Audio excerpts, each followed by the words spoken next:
Happy Friday, everybody. Hope you're having a great day as we get right towards the weekend.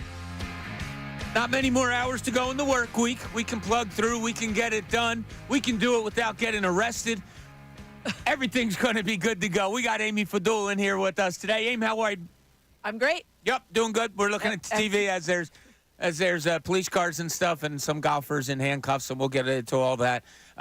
YouTube page, I think Haley is running the YouTube, if I'm not mistaken. Please, as much as you can today, focus in on Ray Dunn's face, because I want our beautiful YouTube followers and our good friends there, I want them to see what the weekend in Sea Isle is getting this weekend. Because, I don't know, Ray has a friend doing something. We'll get into all that. But before we get into all these stories that we need to talk to, first of all, you got to go through the front page. Now, the front page. The stories everyone's talking about. 97.5, The Fanatic. Yeah, we got to start off. What is wrong with the Phillies? A loss, a 6-5 loss in 11 innings to the Mets. I don't know. Rob Thompson, is he on the hot seat? We'll talk about all that. We'll have to see what's going on there. But they lose last night, 6-5 in 11 innings. Just kind of ugly. Like, they've been playing ugly a little bit lately. Maybe this will be the end of it. Big error by Bryson Stott in the 8th inning. They were up 3-2. They end the inning down 4-3 after they made a comeback. Jose Alvarado comes in. He gives up a hit in extra innings, which leads to a run, and then later on a wild pitch that puts them down 6-4. Phillies try to make a comeback in the bottom of the 11th, but it falls short. Alec Boehm, JT Realmuto, they each had 2 hits. Taijuan Walker out after 3 1/3. He took a line drive off the toe. I don't know. I was taught by the late, great Phil Jasner, never question somebody's injury. He's out. He was out after that. That's all I'll say. 4 hits, 2 earned runs. The great toe injury, maybe? It must have been the great toe. Because if it was if any other toes had names, we could refer to them. But they don't, for some reason, just the great toe. I'm sorry, Ray. Now, see, she brought it up, not me. But she knows what it's going to do to your brain. You're going to be sitting there thinking feet for the next segment. I won't be. I do have foot in my notes, but he got hit on the foot. Great toe injury, maybe. We'll see what happens there. They're now 16, they being the Phillies, are now 16-4 in their last 20 games. Tonight, 6:40 against Washington. I think you're going to get a really good Zach Wheeler tonight. I don't think he was on the other day. I don't think although he'll never admit it, I don't think he loved pitching to Garrett Stubbs. He'll probably have JT Realmuto behind the plate tonight for him. I think you're going to get a really good game from Zach Wheeler, who is opposing Jake Irvin tonight. Eagles, we went over the schedule and all that yesterday. However, we did not have Amy with us. So we're going to get her thoughts on the Eagles' schedule today. Let's go over the offensive individually, too. I've been teasing this kind of all week, but it kind of got away from us from a whole bunch of stuff going on. I want to get Amy's thoughts on what kind of numbers maybe individual players are going to get on the offensive side of the ball for the Eagles. I've said it. Look, ever since he came here, ever since he started, nothing has put me over the fence one way or the other. I'm still on the fence with Jalen Hurts. And I heard the morning show talking about it today. Like Adam Schefter brought it up also. Are you going to get to 2022 Jalen Hurts? Are you going to get to 2023 Jalen Hurts? I don't know which one is going to be more of a Jalen Hurts. John Kincade will tell you that when we were on the morning show and Jalen Hurts was runner-up to MVP, that I said, I don't know if this is an anomaly or if it's going to be the norm. Like, you just didn't know. We had to be honest with each other. We would love to see the greatness of Jalen Hurts throughout, but I don't know. I'm just kind of like, I don't know what he is exactly yet. I do love a playmaking quarterback that he is. That can run, that can throw, that can do all those things. But can he do it well enough to make this Eagles team the 12-13 win team that we were hearing from most yesterday? Actually, Matt Breen, Amy, we had him on from the Inquirer yesterday, had the Eagles going with 14 wins. I was listening. Yeah. I love his optimism. Optimism's great. Reality is something different. I don't know if we're in reality there. All right, nationally, as I alluded to earlier, the number one golfer in the world, Scotty Scheffler, in case you haven't heard, was driving to Valhalla Golf Course this morning in order to get to his 10:08 tee time. I would think it was around 5 o'clock-ish or something like that. Well, there was a fatal accident up ahead of him. It's a shame. It was a shuttle bus that obviously I assume was there for the tournament. A shuttle bus hit a pedestrian and killed somebody this morning. Traffic was backed up because of that. And Scotty Scheffler, in his want to get into the golf course, I guess went around traffic, something like that. Apparently, a policeman, according to what I read, attached himself to Scheffler's vehicle. Now, look, we're talking about a vehicle that wasn't going fast, so don't get it. Scheffler was trying to weave around traffic, apparently. Didn't stop under a policeman's order and was arrested. I mean, right there. Taken out of his car, shoved up against his car, according to a report, handcuffed, taken in, and went to jail. They put on a similar, I have orange on today, a similar thing that I have on, and he was booked, and mugshot, all of those things. There's 4 different charges against him. One of them is a felony, and I think it's second-degree assault on a police officer. So we'll get into more of that, what happened, but just the gist of it, he was obviously very late to get to the golf course for him. He'll make his 10:08 tee time because I think I see him on the tee right now. 1:20. He's got a minute and a half until he Okay, yeah. So he got there, but he was arrested this morning. We'll get more into that. He also came out with a statement, which was spot on. Good for him. Minnesota Timberwolves, they defeated the Denver Nuggets last night by like 110. So that ties that series up at 3-3. The New York Rangers score a late goal. I was watching this game. They're down 3-2. They score a late goal to tie it, and then ultimately go up and win the game 5-3. So they oust the Carolina Hurricanes in NHL action. Tonight, you have the New York Knicks and the Indiana Pacers. This is a series that I just love watching. There's been some lopsided wins, but I don't care. I love watching this series. I don't think the Pacers are out of it. I don't. I know a lot of people do with that win the other day by New York, and even they did it without OG, but I don't think the Pacers are out of this series at all. The PGA Championship today, if you're a golf fan, it continues in Louisville, Kentucky. Xander Schauffele is your leader at -9. So that has gotten started. I think the first tee times were like 7:30 this morning. Yeah. It was delayed a little bit. And look, we don't want to overstate the Scheffler thing. Yes, he got arrested, number one golfer. Somebody got killed, and that's a terrible tragedy. And Scotty Scheffler came out with a statement saying, first and foremost, that's what this is all about, and God bless that family and all of that. So that's what we got on the front page today. Amy, tell me a little bit about something about yourself. What's been going on the last couple of days? Because we missed you horribly. I know. I missed you guys, too. It's weird to not come in here. I came in Monday, and I was with you on Tuesday, albeit from work, and then I was here on Wednesday. So I did miss you. I almost made – you know how when you're driving sometimes you just kind of go on autopilot? Yeah. So I almost started going on autopilot yesterday, and then I realized, nope. And what I should have done is gotten gas because I woke up this morning. And everybody – the biggest lie you tell yourself is that you're going to get gas in the morning. You never allow. Hate it. Yeah. My wife will tell you. I had to rush there because I was literally on. Yeah. I was on E. It'll be like 5 o'clock on a weeknight, usually on Sunday, because I always get gas on Sunday for the week. And then depending on what my week's like, I might have to get it again on Wednesday, Thursday, something like that. 5 o'clock or whatever. Oh, I got to go get gas because I will not. Yeah. I hate getting it in the morning. It's the biggest lie you tell yourself. I'll just get gas in the morning. No, you won't. You will not. I'll leave earlier. No, you will not. So you go down like right to the end? Are you one of them? To the end. So it was funny. Dawn Saley put out this tweet. So there's a game I love to play, and she had the dashboard of her car, and it had the 2 miles left. I was like, I bested her. I've gone to 0 twice. I really trust my car's a alert system. It makes everybody like very nervous. See, this is when it's going to drive you nuts. All right, you're not there yet.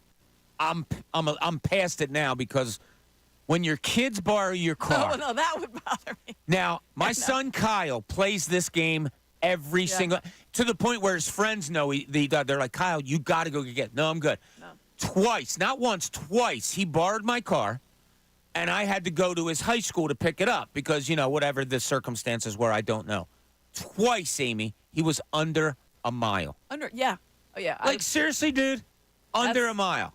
I like that game. Yeah, it's a fun game. I enjoy that game too. Here's a game that I play, and I told my wife this the other day, and again, she looked at me like, "You're just an idiot." I don't know how else to say it.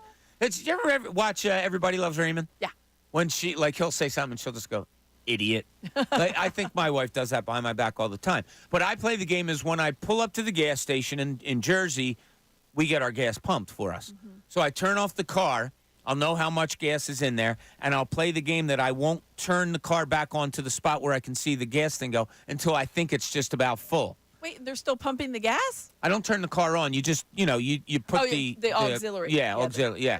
So I'll wait, and then I'll go click, and I'll look, and it'll go up, and then boom, it'll stop. Yeah! If I can get it right close to when the gas stops pumping, it's a little game I play with myself, and I get really happy. Yeah, I'm not feeling that game as much as our game, Ray. Our game is way funner. Yeah. Way more fun. Way more fun. Funner? Yeah, it's fun. It's a word, all right? If you can use smartness, I can use funner. Haley, if you can get a close-up of Ray right now, please, I would appreciate it. Anytime he says anything against me or Amy, I'm going to take Amy's side today, too. Anytime Ray says something controversial, something I don't like, I will cue you up, Haley, to make sure that we get Ray's close-up on our YouTube page. Because Ray has an interesting look going today. It's not one that I would promote. What? See, now Amy likes it. Yeah, that's the first thing So I was listening on my way in, and I heard Andrew talk about it on the morning show, and I was intrigued. And I said, well, I need it, because I remember we had posted a selfie. I guess it was on Wednesday, and Ray said, "Oh, it's about time to shave." And so I knew there was going to be something different, and I figured it wasn't just a clean-shaven look. So I was excited. I had guessed mentally goatee while I was driving. I was wrong, but I was pleasantly surprised. I think it's a good look. I know it's only here for a little bit. Yeah, no, this is a 24-hour thing. This will not last. 24 too long. Yeah, but I agree. I'm with you on this, okay? If it was up to me, if I was going to do something aside from the beard, I'd probably try the goatee. I don't look good with this. This is not a contest of me looking good. This is simply for my friends for this weekend. Some of them being cowards, not going to work today with the mustache, but still going to shave later. I was like, you know what?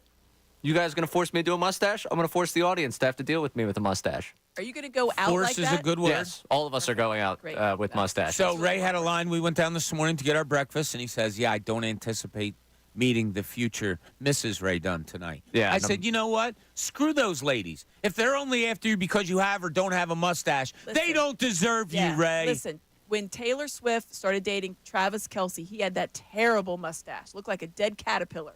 And she was like, this is amazing. You look amazing. There's Future Hall of Famer? Yeah, there's hope yet. Yeah. There's hope yet. Coming off of a Super Bowl. I think he's not carrying anything on you, Ray. Nah, I mean, just saying. Yeah, I think Travis Kelce can afford to have the mustache. You think? Yeah. Yeah. Yeah. Maybe if I hit the gym forever for the rest of my life. You bring other qualities as well. It's a good point. It's a good point. I'm trying to figure out what those are, but I'll let you know when I do. Before you guys get me in trouble in here for staying off track here longer than we're supposed to because these things are timed, I need to know from you, Amy. You saw the schedule come out the other day. Thoughts on it? Like, what are you doing?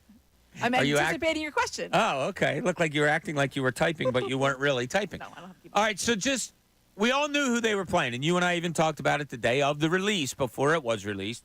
We knew who they were playing home. We knew who they were playing away. We knew they were playing the Packers in Brazil. But the schedule comes out. Did you have any overwhelming feelings? Do you ever have any overwhelming feelings? How does Amy Fadul treat the release of an Eagles schedule? I look at warm weather, late games as far as travel. Yep. I look at the end of it more than I look at the beginning because I need to see how they finish, and that was before last year. And I look for any gauntlets, any like really tough stretches. So I was pleasantly surprised that there was no gauntlet like we saw last year where you had the Bills and the Niners and the Cowboys, and you're thinking, ooh, that's a little – there was like 5 teams in a row. There's 2 that I think are tough back-to-back, but that's about it. So I thought that was good. Another thing I liked is that there's no real travel at the end of the schedule. You're taking either a train or a bus or whatever. A lot of those places in the last several weeks. I thought that was a nice little perk for a team that did a lot of travel. And obviously it's starting with a lot of travel. They have to go to L.A. and then the Brazil trip to open the season. So those are 2 things. I always look for things like that, little idiosyncrasies. The gauntlet was the biggest thing I looked for.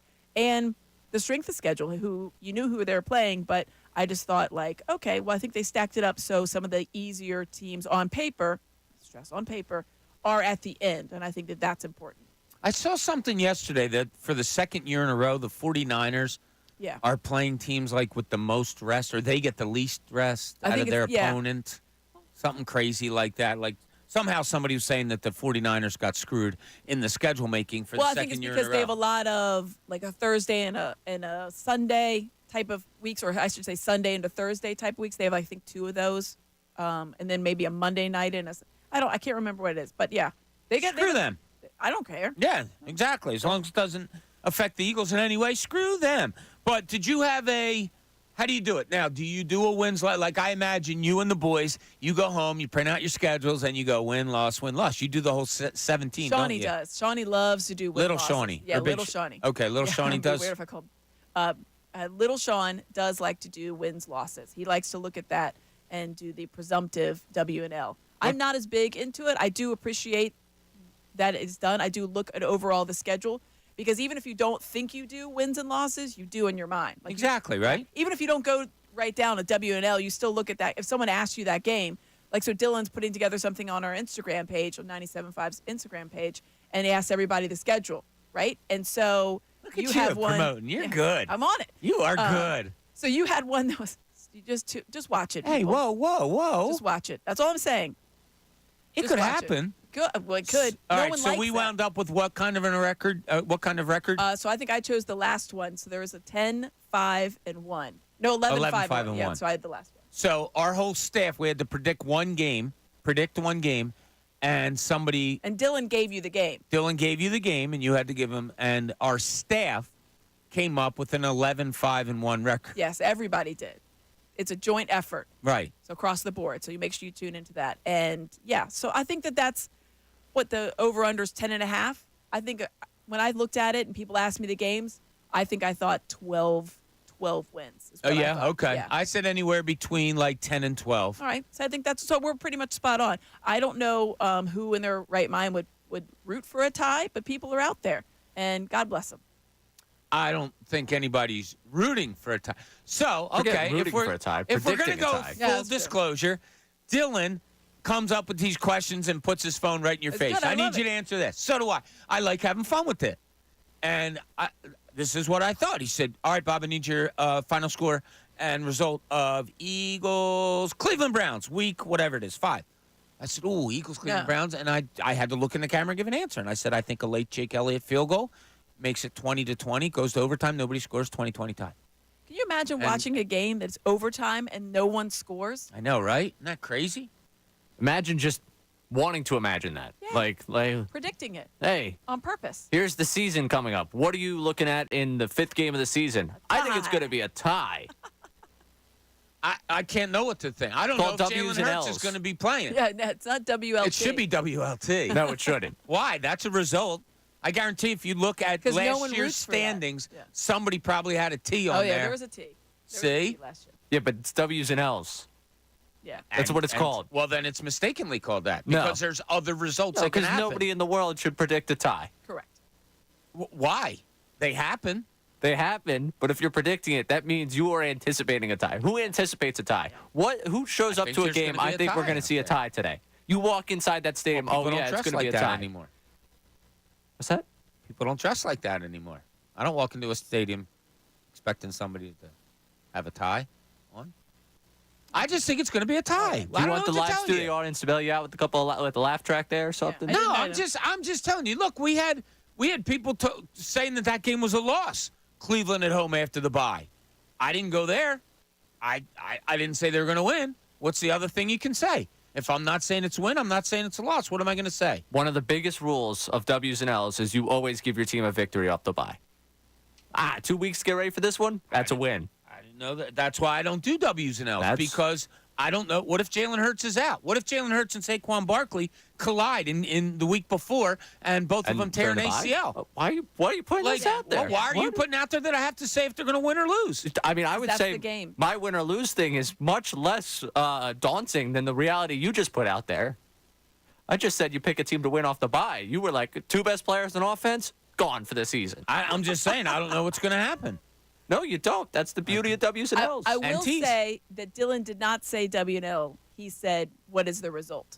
Yeah, So thanks, that is the only Amy. thing. It is the game we play, the W&L game. So apparently we need to change it to WLT. No one wants that, so I'm not going to do that. Nobody ever thought to change it to that. No, See, no one because wants I think ahead, Ray. that. Nah. You have to admit I'm the thinker at the station.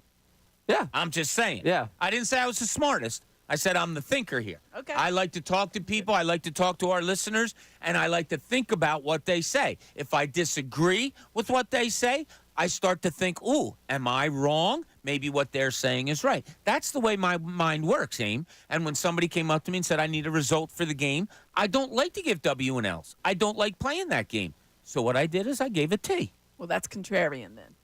I don't think so.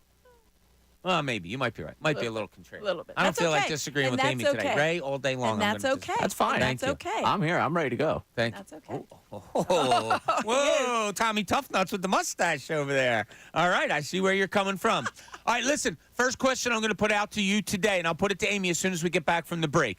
What is your biggest question mark when it comes to the Philadelphia Eagles? It can't be general. I said it yesterday, Aim. I am really concerned about the defense. There's no answers there in my mind that is going to convince me right now that, oh, yeah, don't worry about the defense. No, sorry. I'm going to be like that parent. I'm going to be the worrying one. I worry about this Eagles defense. But what is your biggest question mark when it comes to the Eagles? And I need specific. I can't have generalization. I need specifically what bothers you about the Eagles. 610-632-0975. And, hey, maybe your question is, well, I don't know if they're going to win all 17 or just 16. Like, there's positive to questions on an Eagles team. It can be a positive question, but I want to know what's your biggest question mark when it comes to the Eagles this season. Amy Fadul's with us up until 2 o'clock. She's here all day today. All day. All day. She's like, we nailed her into her seat. She's ready to go. She Not ain't leaving. leaving. So we got that, a whole lot more. I'm Bob Cooney, middays, 97.5 The Fanatic.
Friday, you got to love it.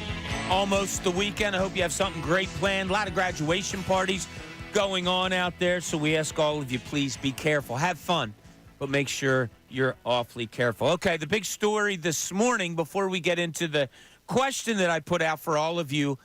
First one today, the first question I have out there for all of you and for Amy Fadul. Scotty Scheffler got arrested this morning going to Valhalla, the golf club, to play his second round of the PGA Championship.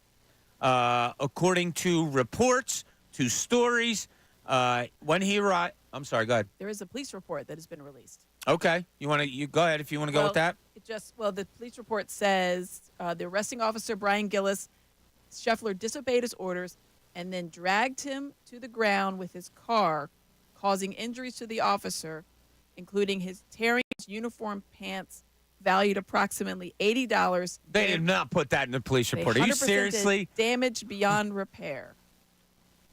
Wait. That's what it says. I don't want anybody to get hurt, and the horrible part about this is the reason there was a backup in traffic at the entrance was because a shuttle bus hit a pedestrian, killing that pedestrian. That's the biggest story. Heart goes out to the family, to anybody involved in that. And Scotty Scheffler came out with a statement saying as much. He apologized. He said it was a misunderstanding, whatever. I got to tell you, I have been in the business of reading police reports and press releases for a long time. I have never in my life had a police report that included irreparable damage to the officer's pants. Well, it says, I guess when he was trying to direct Scotty Scheffler's car, the detective Gillis fell to the ground. He suffered pain, swelling, and abrasion to his wrist and knee, and that he damaged his pants beyond repair. $80, it says. $80 pants. Is there any cops out there? Can somebody call in if you're a cop? Now, one of my best friends was chief of police for a long time, Anthony DiLoretto, God rest his soul. We talked often about the conduct of police officers and things that he went through and all that. Yeah. I cannot imagine in my life Anthony, my buddy D, writing up a police report saying irreparable damage to his pants, $80 pants. Yeah. What is that? I would think most reporters are going to say they've read a lot of police reports and they've never seen pant damage. No. And then price the pants. No. I don't know what that would serve. Look, but I am not making light. You like if Scotty Scheffler's in the wrong here that he didn't listen when somebody was giving him directions, whether he knew that was a police officer or not, I don't know. I don't know any of that, and I'm not taking sides on it at all. If he did something that caused anyone to fall down and hurt themselves, well, bad on Scheffler, obviously. But a police report including irreparable damage to the pants. Like, all right, there's some weird things going on here. One, Scheffler's taken out of the car immediately, thrown up, according to reports, shoved against his car, and handcuffed and put into a police car. Yeah, they don't like it when you don't comply. And apparently, I guess they felt like he was not complying. That's what the report says. He did not comply with the officer. And Scheffler, I guess, has now, or at the time, said he did not know that he was a police officer because he's wearing the bright yellow, which is what the parking attendants as well. So I think he probably, I don't want to assume, but when he says that, he did not think, he probably thought it was a parking attendant. So Scheffler gets taken out of the car, handcuffed. An officer talks to a reporter who was right there, who Scheffler said, can you give me a hand here? And the officer told the reporter, you can't help him. He's going to jail. Correct. They take him to jail. He is then, I guess, booked for charges. Now, thinking about this, normal person, this happens. Does a person get taken to jail, booked, mugshot, he's in the orange jumper, like he's got the prison jumpers going on, but he was back at the golf course. He was released at 8:40 and back at the golf course and ready to go for a 10:08 tee time. There's just a little wonkiness going here. I'm just saying it's odd. I am not taking sides at all. But the fact that he was done that quickly, back on the course, he birdied his first hole, by the way, today, everybody. Gets out, and he was so disheveled by all this, he went out and birdied the first hole. Yesterday, he eagled it, but today he goes out and birdies it. And the police come out with a report that the officer tore his pants to an extent that they are not repairable. What the hell is going on in this world? Irreparable damage to a pair of $80 pants. I've just never seen it list. Why do you need the price of the pants? Are you going to sue him for damage where he needs to replace the pants? Like, I'm sorry. I am not making light of a situation that also involves if it was someone getting something that killed. was really expensive, I would think that they would note that because I'm sure there's some. There was damage to a police vehicle. Right. I don't know if a gun fell out of a holster, something like that.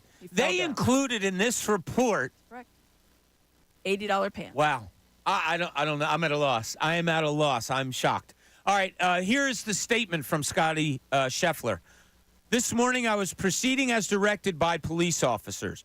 It was a very chaotic situation, understandably so, considering the tragic accident that had occurred earlier. And there was a big misunderstanding of what I thought I was being asked to do.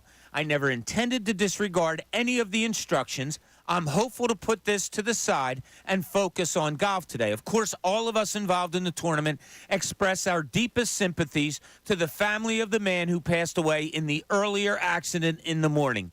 It truly puts everything into perspective. So what Scheffler said is right. And just to reiterate, because I've seen this, Scotty Scheffler was not involved in the accident that caused a man's life. That happened hours before he got there or so, and he was stuck in the traffic behind it when his incident occurred. I am not making fun of the situation or whatever.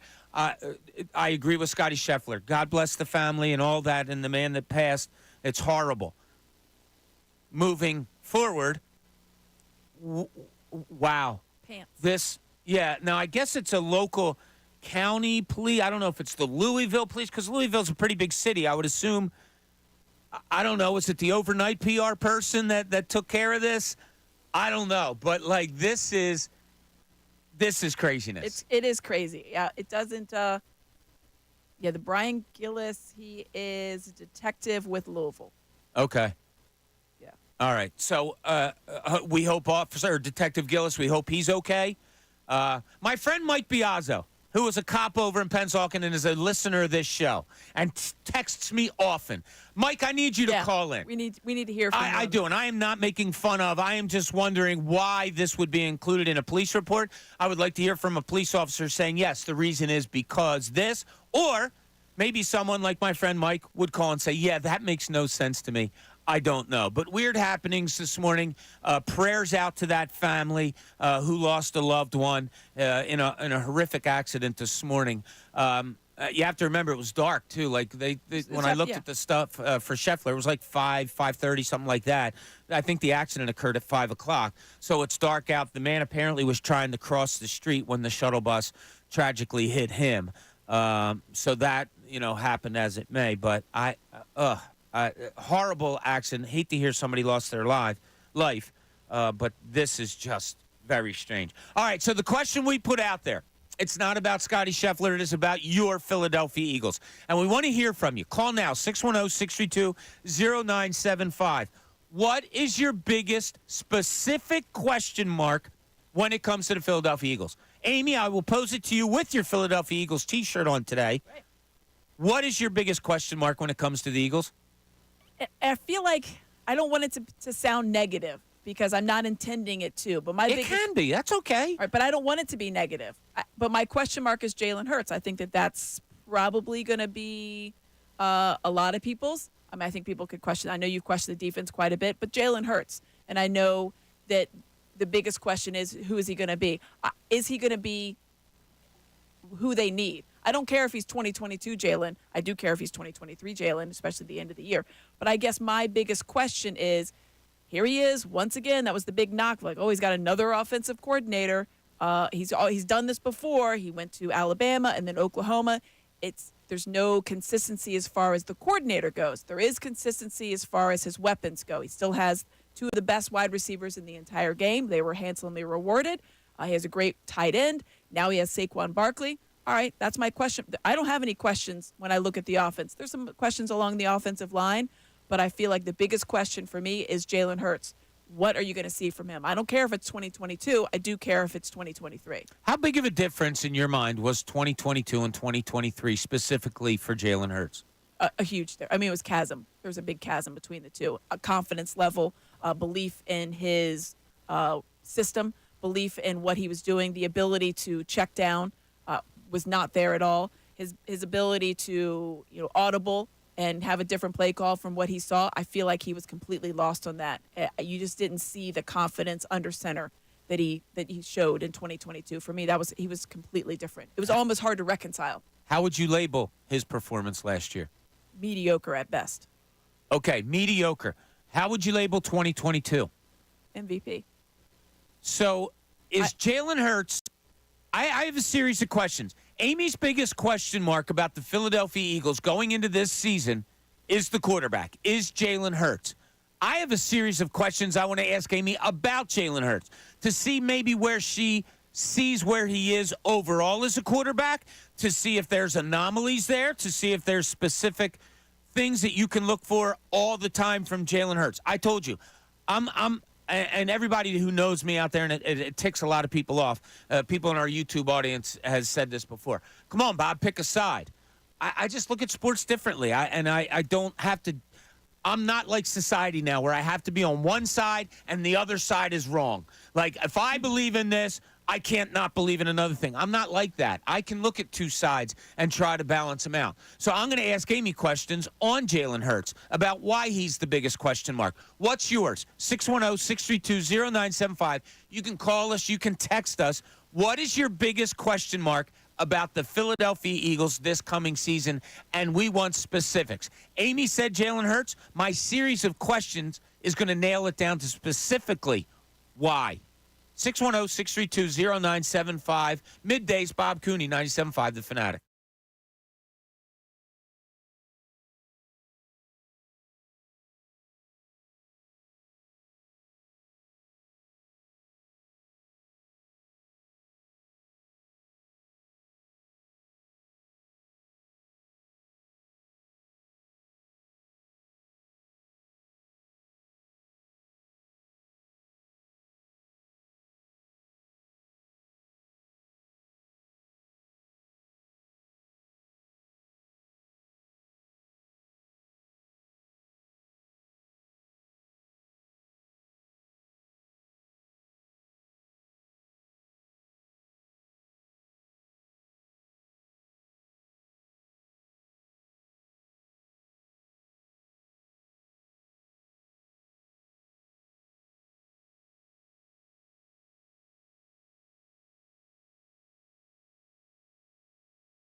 Welcome back, 1048 here, 97.5 The Fanatic. Amy, I went into full reporter mode just now. Yeah, you had to get the Had scoop. to.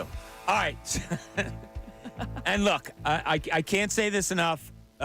We are so sorry that someone lost their life this morning outside of the golf course in Louisville. Apparently a shuttle bus hit a pedestrian. That pedestrian died. It caused a backup in traffic. Scotty Scheffler, number one golfer in the world, was caught in that traffic jam. Tried to get around, according to reports. Was told by an officer, stop, you can't go. According to reports, Scheffler continued to go another 10 yards. Either, how was it worded? Accelerated. Accelerated and knocked the officer down? Or The officer fell down. Okay. Actually, it says dragged. Yeah, so that's why I was looking for the wording. One of the things I read earlier was the officer attached himself to the car. Correct.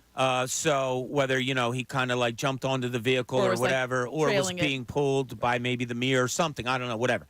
The officer went down. That's horrible. Scheffler was arrested, got out in time, and he is playing in the thing today, in the tournament today. But in the police report, Amy, do you still have it in front of you? I've got it right in front of me. All right. I'll read the whole. Amy's going to read the. This is the report from the police department. So here's where it starts. It gives the location of what was happening. He was wearing whatever. Detective Gillis, it's Detective Gillis of the Louisville Police Department, stopped subject and attempted to give instructions. Subject refused to comply and accelerated forward, dragging Detective Gillis to the ground. Detective Gillis suffered pain, swelling, and abrasions to his left wrist and knee. He was transported to the hospital for medical treatment by emergency personnel. Detective Gillis's uniform pants, valued at approximately $80, were damaged beyond repair. Okay. We hope Detective Gillis is okay. I hope he recovers from all injuries, and I'm being serious on that. I don't want anybody getting hurt. As I said, in my former life as a journalist, I've come across a lot of police reports. My dad was a police reporter for a million years. I've seen a ton of police reports. I have never seen one update the injury status of one's uniform. Never. So I can't just rely on what I had to make a phone call. You did. So I made a phone call. I called a cop friend of mine, Mike Biazzo. Great cop. He's going to retire in November. Oh, nice. He's put in his 25 years. Yeah. If only he was as good a golfer as he is a cop. But he's trying. I read the statement to Mike Biazzo. He said, get the bleep out of here. That's what it said. Like, Pants. I mean, you tore your pants. Does a person not have, like, it must have been the overnight PR person that doesn't do a whole lot normally. Doesn't have to write up reports or anything like that or something.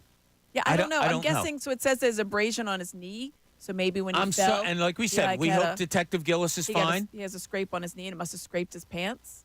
Yeah, I guess. Beyond repair. Beyond repair. I guess they don't have people that can sew in Louisville. I don't know. Maybe we should start a GoFundMe to repair those $80 pants. $80 pants at the uniform Why the store. hell would a police report have that in it? Is beyond me. I don't know why they needed to include that. Just crazy. So I had to make sure. Called my friend Mike. He said, "No, I've been a cop 25 years. I've never been involved in a report that included something like that." And it's also like, how does that come up? So they're taking the report down and they're doing it because it has all the charges: assault, criminal mischief, reckless driving, disregarding signals from officer, directing traffic. So it has all that, and it has them listed. And then, so they were going through it, and then at the end, they were like, oh, wait, you forgot about his pants. So somebody's there typing up the report, and they're yelling, Yo, Ray, Ray, check out how much are Gillis's pants worth? Wait, your pants are... And who determined they were irreparably damaged? Is it on the seam or is it not? Is the rip on the seam? Oh, it's not? You can't fix that. I got to put that in the report. Like, what is going on in this world? I don't know. I'm Just a little bit about of craziness. Okay, so the question we have out there today that I put out there first thing this morning to Miss Fadul was, what is your biggest question mark with the Eagles? She said specifically it is Jalen Hurts. I asked the question first of all. I'm playing like detective today. My first question was 2022, label the season. Amy said MVP. I said 2023, label the season. She said mediocre. My next question to you, Amy, is Jalen Hurts more likely for his career to be more towards MVP-like or more towards mediocre? More towards MVP. I like when I ask a question that you really have to think. I really do, because it's there's are two extremes for me, and I feel like he'll never get back to 2022, and I'm okay with that. And I know some people are like, you're going to look at his numbers and be like, oh, well, he had similar passing yards. Okay, well, he more than doubled his interceptions, and the eye test showed me everything I need. He had 20 turnovers alone last year. Yeah, I mean, let's look at it. So when you look at it, when you watch him, I don't care what the stats say. When you watched him, he was a completely different player. He was not confident. He did not make the decisions that a confident player like in 2022 did. He did not. They were all mistakes. Were they self-inflicted? Maybe. Were they causing because he wasn't confident in his offense? Probably. There's a lot of things, but the bottom line is it's Jalen Hurts. Brian Johnson's gone, so I'm looking to that. So overall, I think he is going to lean more towards the 2022 version of himself than he is 2023. I believe in him. I think he is a very good quarterback. I think he's a top 10 quarterback in this league. Do you think he was fully healthy last year? That's a great question because there was some lingering doubt, and maybe that's part of the confidence issue that he didn't feel good enough, and that he was trying to force it sometimes rather than let his instincts take over. I think when he lets his instincts take over, he does very well, and I don't know that you saw that. So that could be one of the things. I don't think he would ever admit to that because I think that's the type of person that he is, but I think that there's definitely probably a question in my mind about him being 100%.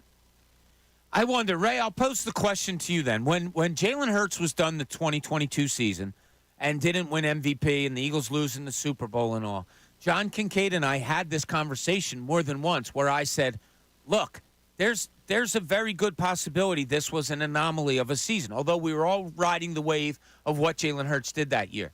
Is he more of 2022 to you or more of 2023 towards the mediocre side? 2022. I think he's more of 2022. I think you saw the ability he had in a system he was comfortable with when things were clicking all for him. I mean, I think anyone that watched last year, you could tell there was disconnect in the chain of command offensively. Whatever was going on, Brian Johnson, Nick Sirianni, Jalen Hurts shares his blame in that one. I just can't imagine that that's closer to the quarterback you got because you saw things that 2021 brought you back to. Decision-making, some of the things that he did out there, you're like, okay, that doesn't seem like a guy who's fully confident, fully clicking in what they're giving him. And then they didn't play to the strengths of this offense. And he wouldn't be the first quarterback where the league adjusted to him. Question is, how does he adjust back? Right. And if there's anything that we know about Jalen Hurts, I think we all are pretty dead set on the fact that he has ability to go out there and be one of the top quarterbacks in the league. But we also know for sure the guy's going to put in the work. The guy is going to be one that puts himself in a position to adjust to the surroundings he's in, to where he's at. I believe in the adjustment that can get him back towards 2022. Okay, it's an interesting question because I think the majority would ride what you're saying, Ray, that it's probably going to be a career that rides more towards that 2022 season. I'm still in the middle. I don't know. I'm still weighing my options because it has been only 3.5 years. That is a short span. What do you think? Where is Jalen Hurts? Is he more towards that 2022 player, or is there somewhere more in between that 2022 and 2023 that you think he's going to lean towards? 610-632-0975. Middays, Bob Cooney, 97.5 The Fanatic.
11 o'clock hour here at the Fanatic. We have Amy Fadul with us today. Bob Cooney here.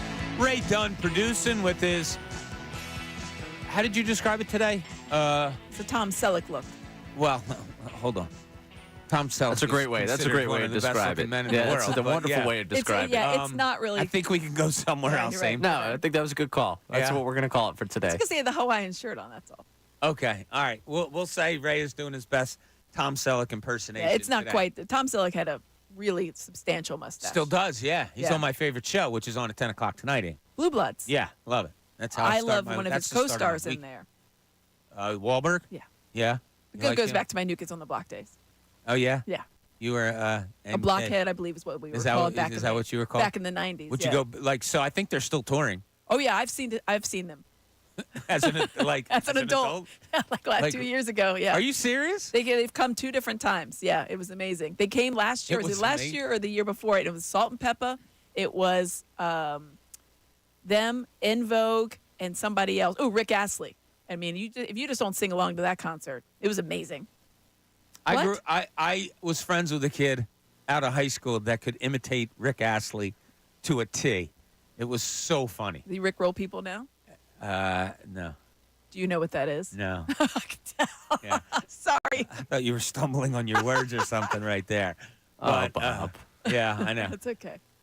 Yeah, that's cool. What is it? Mark Wahlberg? Donnie. No, Wahlberg. Donnie. Is he the lead of the group? Like, is he No, the I mean, one? well, he's not the lead singer. I think Jordan Knight is probably the lead singer. Joey McIntyre is another one. We can really go deep into my New Kids on the Block. If Ricky's okay. listening, he would love this because he plays it for me at work quite a bit. Oh yeah. Yeah. Oh, Ricky's kind of like our DJ huh. at work. Nice. There you go. Little Okay. fun fact. I don't think I know any New Kids on the Block songs. I wasn't a boy band guy, like Egan was. Egan's a boy band guy. He loves the boy bands of long ago. I shouldn't say long ago, but no, I never got into the All boy right. bands. That's I don't okay. know why. Yeah. I mean, it was kind of, I was in elementary school and it was quite popular. Posters. Tons of posters. Posters. Atta girl. Posters, pillowcases. I went to see their concert when I was a little kid. When I was Yeah. like 9 years old. It was amazing. Yeah. All right. Kevin Cooney asks, "Wait, Amy's a Rick Astley fan." Yeah. No, I mean, yeah, who doesn't like that whatever. song? I mean, I went to go see Boyz Never II gonna give Men. you up. I went for Boyz II Men. I was most impressed with Salt and Pepper. They were amazing. Very, very good. Okay. All right. I'm trying to think of a concert that I went to that New Kids on the Block, was yeah. surprisingly good to me, where I had like no expectations. Zach Brown Band was really cool. Yeah, that's a good show. Yeah, exactly. Yeah, It was that's a a good good show. show. That was pretty cool. I got a couple concerts coming up. I have a few concerts coming up this summer. Yeah, I've got one. We're going to We're going to Stapleton. Journey and Styx. Oh, that's a good one. Is that at Citizens Bank Park? No, I think it's over in Jersey, over in Camden Oh, in or whatever. Camden, yeah. What that place is called now. Yeah, But those are two good Ray, ones. you a concert goer? Yeah, I'll go to a concert. I got Okay. one coming up this summer. Oh yeah, who do you got? Going to Zach Bryan. There you Oh, go. Zach Bryan, that's another good show. Yeah, I've heard. Yeah, I that's missed a him good the last time around. Yeah. So Kenny Chesney's a good show, too. The best part of Kenny Chesney, because he plays the link, is the scene in the parking lot before the concert. That's called a tailgating. Oh, some of those people, it's not. It's No, just called it's life. Yeah. It's it, called it comes up life. to get them. All right, we're asking you questions about this Philadelphia Eagles team. The schedule came out. Obviously, it probably gives you a little clearer picture of what you may think this season looks like. We've run the gamut here at the station. We've gone from me, who has like 10 to 12 wins, all the way up to Matt Breen, who has them going 14-3. Mostly everybody lies right there in the middle. Ray has 11. Amy's like 12-ish. There's that all around. I asked the question, what is your biggest question mark when it comes to these Philadelphia Eagles? Amy already gave hers. She said it was Jalen Hurts. Ray, I want to go to you. What is your biggest question mark when it comes to these Eagles? it's going to be the pass rush for me, as I think that's going to make or break the defense. They've gotten better talent-wise defensively. I think that they are more athletic as a group. I think they're better certainly in the secondary. I think if it gets worse from last year's linebacking, I think I might end up not watching a lot of what happens this season defensively. But the pass rush, to me, you've got a lot of hope. You've got a lot of, we think that Josh Sweat can be the banner guy of a rotation. We think Bryce Huff can be a signing similar to what we got from Reddick. Nolan Smith, we drafted him. The comparisons were to Hassan Reddick. Well, there's one guy that's not here anymore, and that's Reddick. So now what do you have as a pass rush, and are they going to be able to get home enough where the defense works? In the best sense, this scheme works when you can naturally get some pressure on the quarterback without having to overload and have to send a lot of guys. So I think for me, the biggest question mark is someone going to take, basically the reins of this pass rush, become that dominant guy off the edge, and is it going to be enough for this group to really lift them defensively? I talked about yesterday that my concern about the defense is really high, and I think I'm a lot higher than a lot of other people. I don't believe that they can get to that 13 win mark if this defense is as questionable as I have it right now, Aim. I don't see it. There's just such questions about it. And I'll tell you what my question mark, I'll say my biggest question mark is Jalen Carter. Now, last year we were giving him such props for being disruptive. Oh, my God, look at that. They're double-teaming him there. He has to draw a double team, therefore somebody else.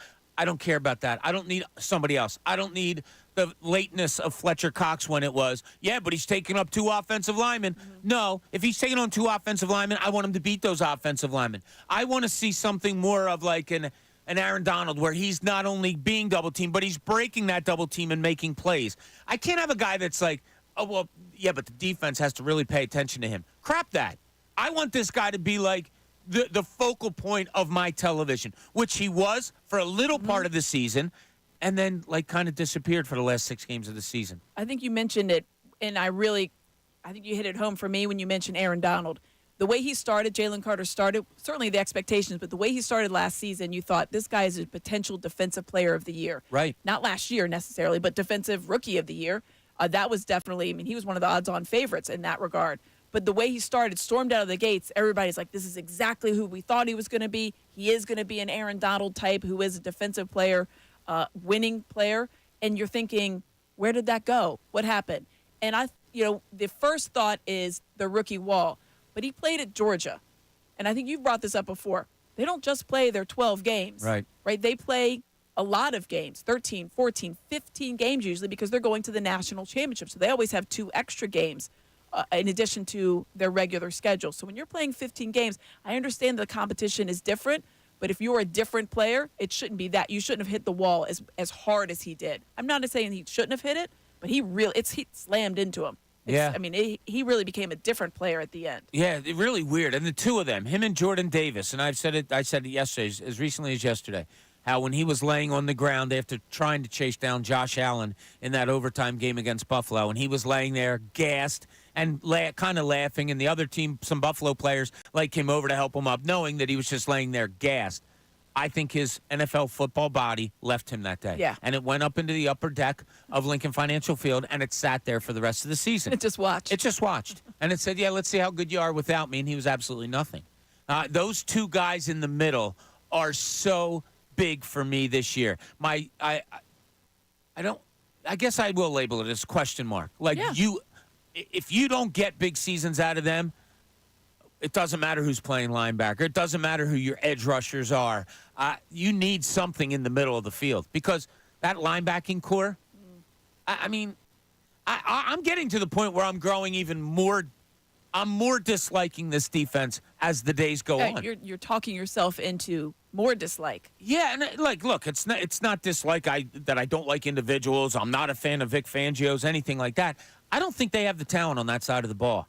And it could be the best way to stop that Eagles offense is for other teams to say, oh, wow, look what Washington does. That's exactly what the Commanders They did. only run for 3 yards a carry, but they hold on to the ball, and they'll go for it on 4th and an inch, and they'll hold on. And that Eagles offense, man, they can't score if they're not on the field. I think a lot of teams are going to try to do that to the Eagles this year. Yeah, I think you hit the nail on the head when you're talking about it doesn't matter. It doesn't matter as much what everybody else does if you don't have that push right there in the middle. If you're just able to run roughshod over them, run defense, we know where it's been. If you're not getting home to the quarterback, if you're not having any kind of stopper in that middle of that defense, and the expectations when you draft those guys that high and you saw them in college and you saw what their talent can do, that's maybe where the disconnect is coming from because it's not like you're saying that you don't know that they're talented. On paper, they look talented. They've shown that they have the talent. So where's the translation? What is it? Is Vic Fangio the guy to unlock that? That seems like a lot for him to unlock from 2 players, especially in Jordan Davis, that we have not seen that. I think you saw it with Jalen Carter and then it left. I haven't seen it with consistency with Jordan Davis. And that's maybe the biggest disappointment for me so far.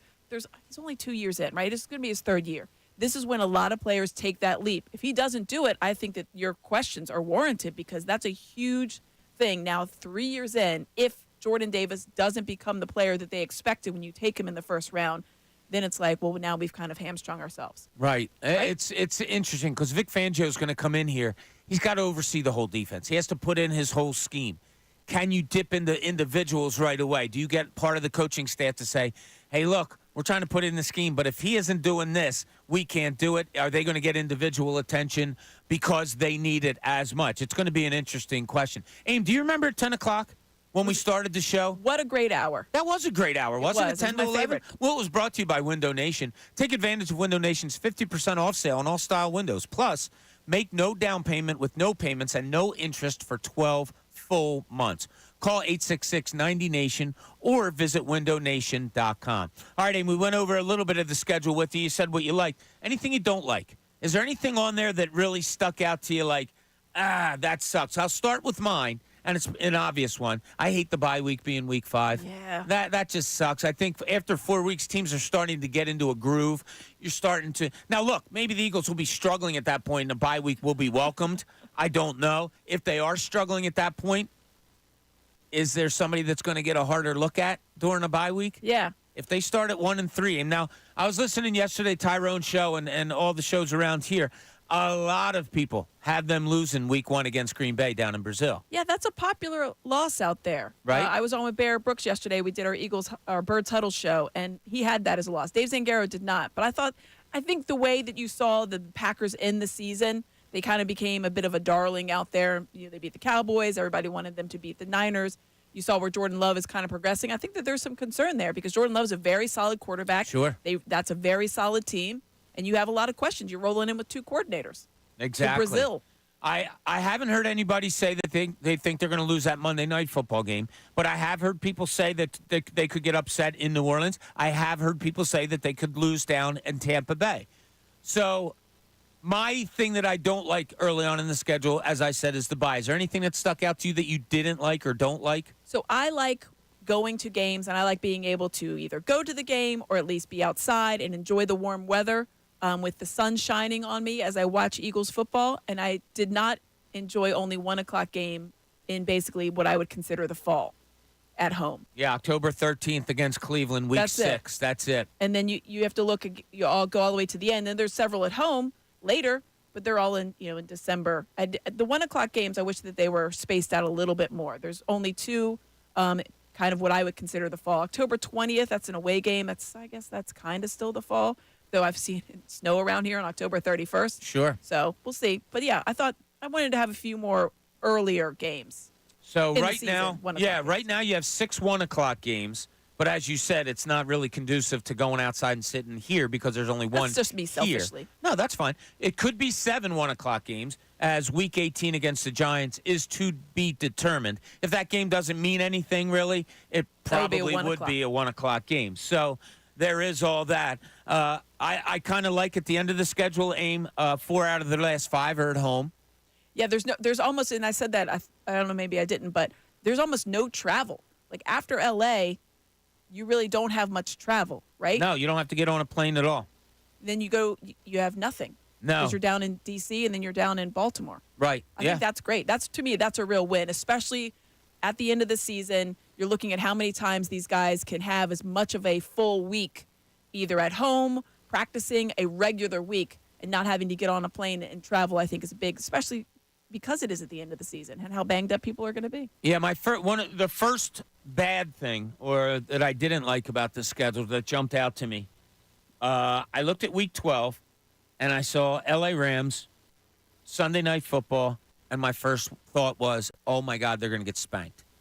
Don't know why. It's the first thing that came into my head, they're going to get spanked. Really? But then I looked at the week before. They have extra days to prepare. They play Thursday Night Football the week before, so they have those extra days to get ready for L.A. They have had success against L.A. They have. So I'm not thinking that. The more I studied it, I'm not thinking that. That is a tough one, too, though. A Sunday Night Football game in L.A., come back, and then the next week at Baltimore. It's a tough 1-2 punch. But no matter what, no matter when you get Baltimore in the schedule, sorry, it's going to be tough. Yeah. And you knew you were playing there. And that's what I liked. There wasn't that was the only 2 games back-to-back that I thought, well, that's a little bit tough. I mean, I don't know what I'm going to get from Trevor Lawrence. I don't know if I'd say the Bengals and the Jags, but 2 away games going against the Chargers and then going against the Ravens. I thought, well, if they're ever going to lose 2 in a row, that might be it. But there wasn't the gauntlet that I looked at last year and thought, well, they could lose 4 of these 5. Yeah. 3 of these 4. No, there really Which isn't. I thought was good because you bounce back with the Panthers, who are a terrible team. That game's at home. Then you have the Steelers. You never know what you're going to get, but it'll be a knockdown, drag out. But at least that's at home. So I think that those are 2 good ones. And then you have that Commanders game, which you never. I mean, nobody ever cares about the Commanders.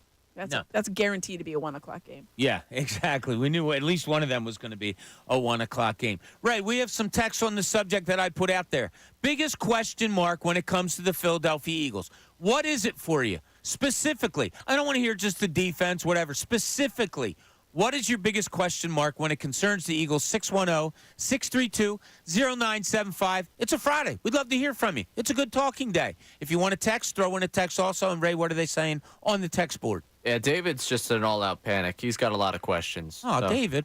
He's going to start with number 1. Love Big Dom, but why is a bodyguard the reason this team fell apart? Do we have a coaching problem? 2, is Jalen Hurts really a franchise QB? Did the league figure him out? And 3, can we tackle this season? All legitimate questions except for the first one. I don't like the Big Dom factor. Was that a coincidence or was that real? You lost Big Dom because he got into it with another. And God bless the guy. I read his story about everything he does and how much the players respect him. But does him getting thrown off a sideline for the rest of the season, does that have anything to do with wins and losses, specifically losses? How? Yeah, I mean, we heard the stories that he's the one that keeps Nick Sirianni under control. Well, that's bad on Nick Sirianni. I mean, everybody's got the get-back coach. I don't think he's the get-back coach, right? No, I don't think so. He's just the guy that he's a calming presence. Listen, I did a great event for Big Brothers Big Sisters that Big Dom's a huge part of. He gives a lot of his time. And I think that he is important to the Eagles in certain regards. But as far as on the football field, I don't know that he would affect a wins losses. Yeah, and I think he would say the same thing. Like, I don't have anything to do with that. Is he the calming influence that Nick Sirianni needs? Well, then that's a bigger problem than anything else. That's the second part of that question, where it's, do we have a coaching problem? Because I'm shocked the 3 of us did our biggest question mark, and none of us said Sirianni. Sirianni, to me, is a much bigger question mark than Hurts, much bigger question mark than the defense as a whole. I mean, I think the head coach, to me, does a lot.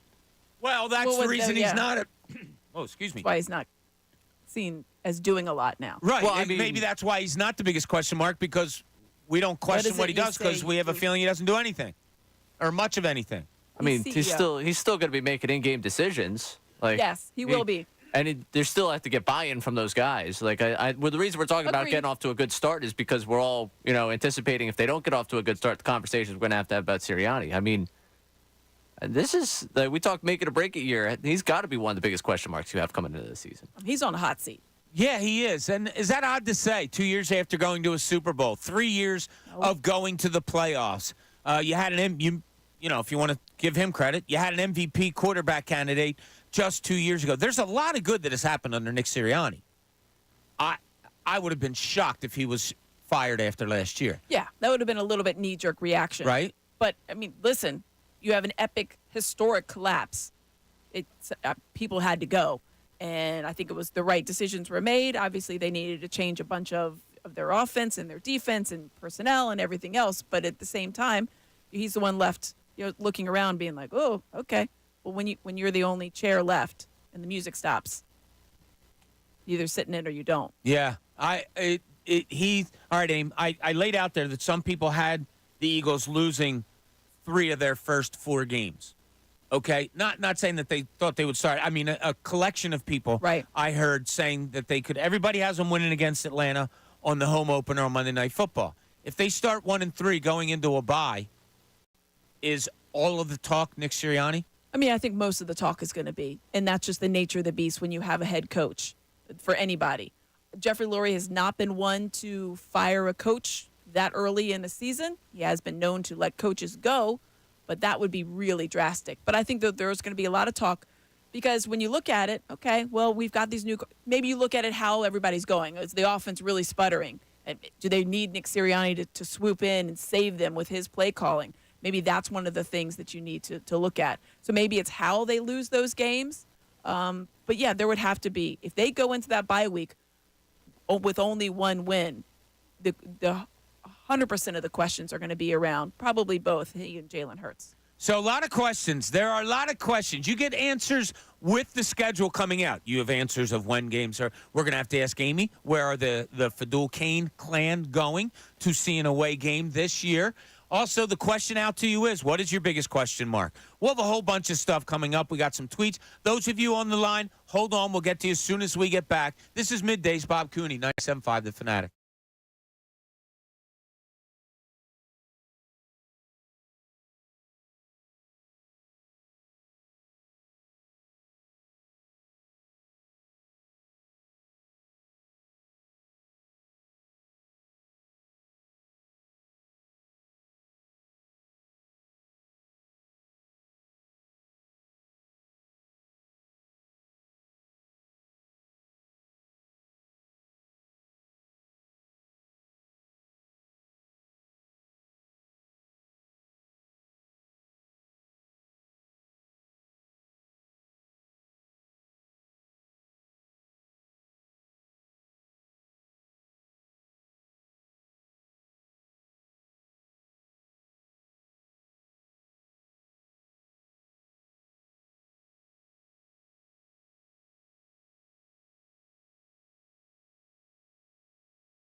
Happy Friday, everybody. 11:30 here at the Fanatic.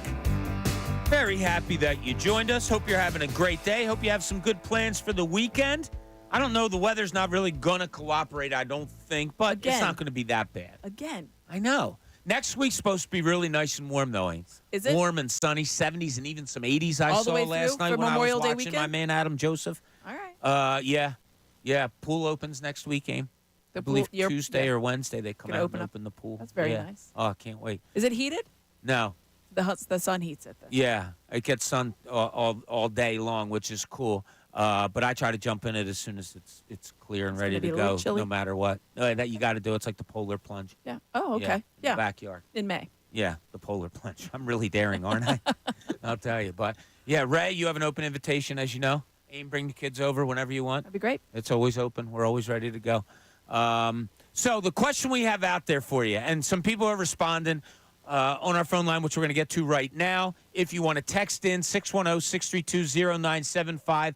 What specifically is your biggest question mark for the Eagles this season? Maybe we've labeled some of them, but if we have, maybe you have more of a reason of why it is your biggest question mark. And Terrell in Philly is going to start us off today. Terrell, you're on 97.5 The Fanatic. What's up, buddy? How you guys doing? Great. I actually want to answer two of your questions. You said what Jalen Hurts more close to 2022 or 2023. I think he's more the Super Bowl. He's going to have his numbers, but he's probably going to have a turnover here and there. You think he's more towards the player that he was the year they were lost in the Super Bowl? Yeah, he's exactly the same player as he was in the Super Bowl. He's probably going to have a lot of yards, but he's probably going to turn the ball over here or there. And I think it might be worse because, like you said, the most concern. I do believe that losing Kelsey is a big concern, but I think we're going to be a different team. And I think after a few weeks, we're going to show that Saquon Barkley is going to take us to the Super Bowl, and he's going to be our best player. Okay, so let's get back to the Jalen Hurts part. You went a specific game to say that's who he had a spectacular Super Bowl game.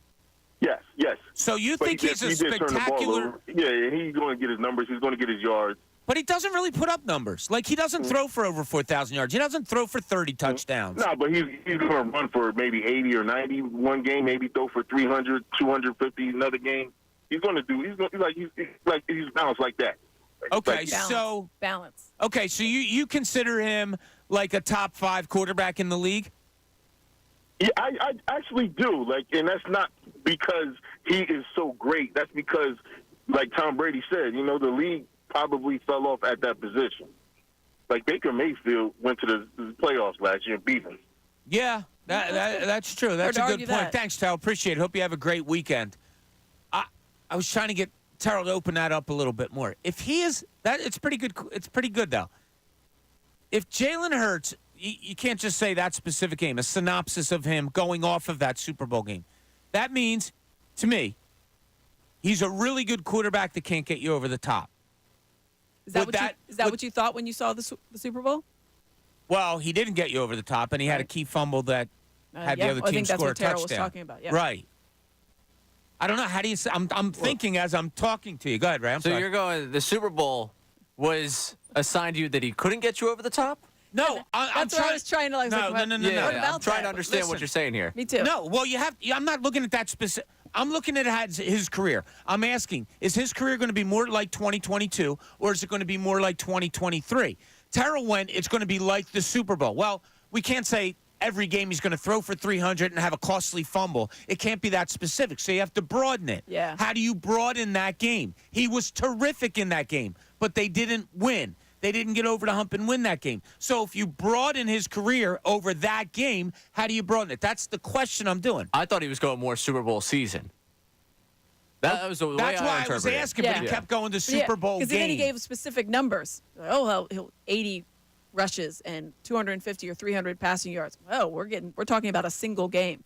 Yeah, that's, But I guess that's why I maybe was he was- I thought broadening. maybe it was like, oh, Maybe there's he's going to be a game where he runs for 90, and that's going to be the impressive part, or a game where he throws 250 and Yeah. 300, that's going to be the I impressive think he's part. extrapolating. Come on, Terrell, we dive into this. I think he was We got a text line. You extrapolating can check in. from that whole that game will be how the season goes for him. Okay. You get the good with the bad. Okay. Maybe a little bit more. That's what I kind of took away from Well, it. that's what I was trying to do. I was trying to broaden it out Yeah.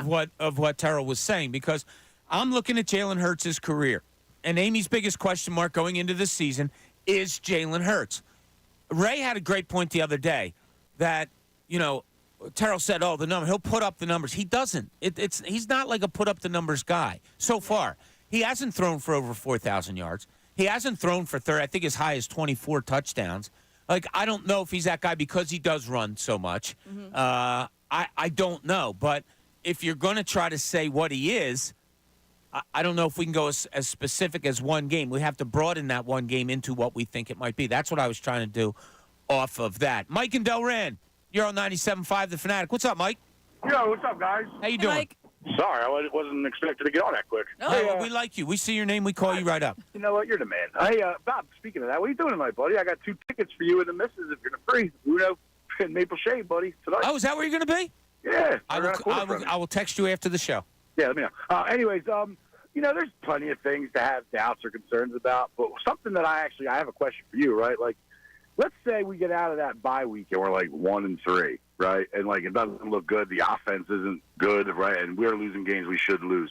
You think Sirianni gets fired or Moore gets promoted, or do you think no matter how the season goes, Sirianni can make it to the end of the season? I really feel like that we got the coordinators we got as a backup plan to Sirianni to be in the scapegoat. I don't know. I was just thinking about the other day. Do I expect that to happen or no? But I'm going to hang up, just seeing your thoughts. Go Birds! All right, you got it, Mike. I'll text you later on. Thanks for the call. Yeah, we hit on it a little bit earlier. He'll get a long look at. I don't think it would happen. It wouldn't be in line with what Jeffrey Lurie has done in the past. He'll Not probably saying that, a week 5 firing would be really extreme. He'll get a longer look from sports talk radio hosts and callers and fans than he will, I think, from Jeffrey Lurie and Howie Roseman. But to Mike's point, I think he is on a short leash. I don't know that they hire these guys thinking they're going to be the immediate type of backup corner or offensive coordinator automatically becomes the head coach. I don't think you hire coordinators thinking, all right, well, they could be our backup plan. But I hear what he's saying. I think that there is a very short leash, but I don't see Jeffrey Lurie firing his head coach 5 weeks into the season. No, I absolutely don't see that. Not 2 years after you went to a Super Bowl. Not when you're trying to get some stability with 2 new coordinators. His third coordinator since he's been here in his 3 years. So, yeah, there's good thoughts on that. What? You don't think it at least creeps in? To us, more so than I think the management of the Philadelphia Eagles, yes. How close do you think he was losing his job after the season? You don't think at all? I really You think don't. the Belichick thing's all smoke? I think that was a Belichick thing. Keep his name out there, maybe. Yeah. You don't think there was anything to Roseman calling Belichick, checking in, seeing how he's doing? I mean, I would expect him to. Yeah. I'm just saying. Your homework's never done. I don't think that's a guy that was secure in coming back. A guy that hands over the keys to the offense, defense. Like, I don't think he was that close. Like, you get off to a slow start for a guy that was already at the edge. It's not in their nature until they do it. They don't draft quarterbacks in the first round until they do. I think this is a guy a little closer to the edge than you two seem to think. Yeah, I don't know that he was going to be fired, but I don't think he feels confident in his job right now, security.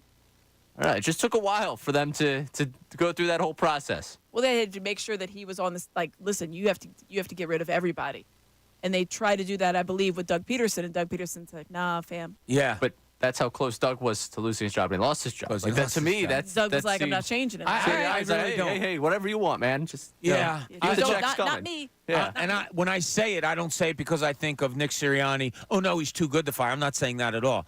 I'm trying to think of how Howie Roseman and Jeffrey Lurie might have been thinking.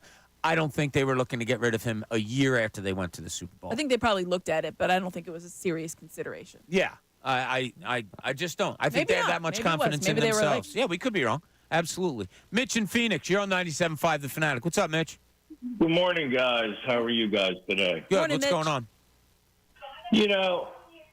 I've been watching sports since I was 10. I'll be 75 in July. There is no crystal ball as far as how a player is going to do, how a manager is going to do, how the team is going to do. Yeah, we like to make predictions. Obviously, Vegas is based on predictions. But as far as Hurts is concerned, I'm giving him a pass from last year. I honestly believe he was hurt at some point in the year, and the people that called the plays when they were 10-1 at the end of the year couldn't have been any worse at it than what they showed. Yeah, there's a lot of thought on that, and thanks, Mitch. We appreciate it. A lot of thought on that last year's demise did fall into the hands of the offensive and defensive coordinators, I should say. Yeah, we'll see. Like, there's no built-in excuse this year for coordinators. You have two proven ones. You have ones that, you went out and got. Specifically, Vic Fangio is the style of defense this organization craves. So you got that. In Kellen Moore, you have a guy that's had success as an offensive coordinator in this league. You went out, you handpicked him. That's your guy. Yeah, there's no excuses built into that this year. So that's not going to be one that we're going to be able to roll with. All right, what we are going to do is roll on with this show. When we get back, some more Eagles talk. Also, I got to ask, what is wrong with the Phillies? I mean, they haven't won since, Wednesday. They've lost 4 out of their last 20 games. Is there some way to turn this thing around? We'll have to talk to it. I'll ask Amy. She usually has all the answers. Amy's here with us until 2 o'clock today when we take you to the best show ever. This is Middays. Bob Cooney, 97.5, The Fanatic.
Welcome back as we approach the noon hour here at 97.5 The Fanatic. We have our friend Alexa sitting in with us today, so we welcome her in. Following along, she's going to be a freshman at Syracuse next year, so all that is good. Can't wait. We're talking about the Eagles and question marks because I think there are some to be had. I am a little bit surprised that people are so chesty on this upcoming season. Yeah, 12, 13, 14 wins. I can't go there yet, Aim. Yeah, but you have like can't. 11. I said between 10 and 12, yeah. Okay. 12, All right. 12, Well, that's 13. between 10 and 12 is 11. Well, yeah, okay. 10-ish. Okay. Can I go 10-ish? 10-ish. Well, that's what Vegas says. Is Vegas 10 and a half? 10 and a half. It is. That's 10-ish. That's the definition of 10-ish. Yeah, you're probably right. All right. But I just don't have the okay, look, let's look at it this way. They won 11-6 last year. Would you consider last season's regular season a success? No. The Kansas City Chiefs won 11-6 last year in the regular season. So did the Bills. Yeah, and those teams would probably consider themselves having good seasons. Well, yeah, because I would think the Chiefs did. They won the Super Bowl, for Pete's sake. Yeah, there is that. They And could have done better. And Yeah, Buffalo had come to on. win. Buffalo had to win like 6 straight in order to get there. And they 5 did. straight, And whatever. I think Ray, you mentioned it. It was almost like that was the kind of the death knell for the Eagles, that Bills game. Yeah, it was the Monstars. They came and took the powers of the Eagles. The Eagles were rolling, then all of a sudden the Bills were rolling. I don't think anyone in Buffalo, though, is considering that a successful season. No. They've hit the Sixers territory of, all right, when's this team going to get past Sixers the ceiling? territory. They are. I mean, they're past that. The Bills haven't won. I mean, Well, I mean, this specific era. Yes, Like, okay. this Josh Allen era is like, all right, dude. Like, you're either going to win it for us or, like, do you think they have like PTSD up there? Thinking of like, oh no, not again. Like the Jim Kelly era? I think they'd beg to be in the Super Bowl 4 straight years the Well, it way used that to they've be fallen to the Chiefs. Bills stood for boy, I love losing Super Bowls. Yeah.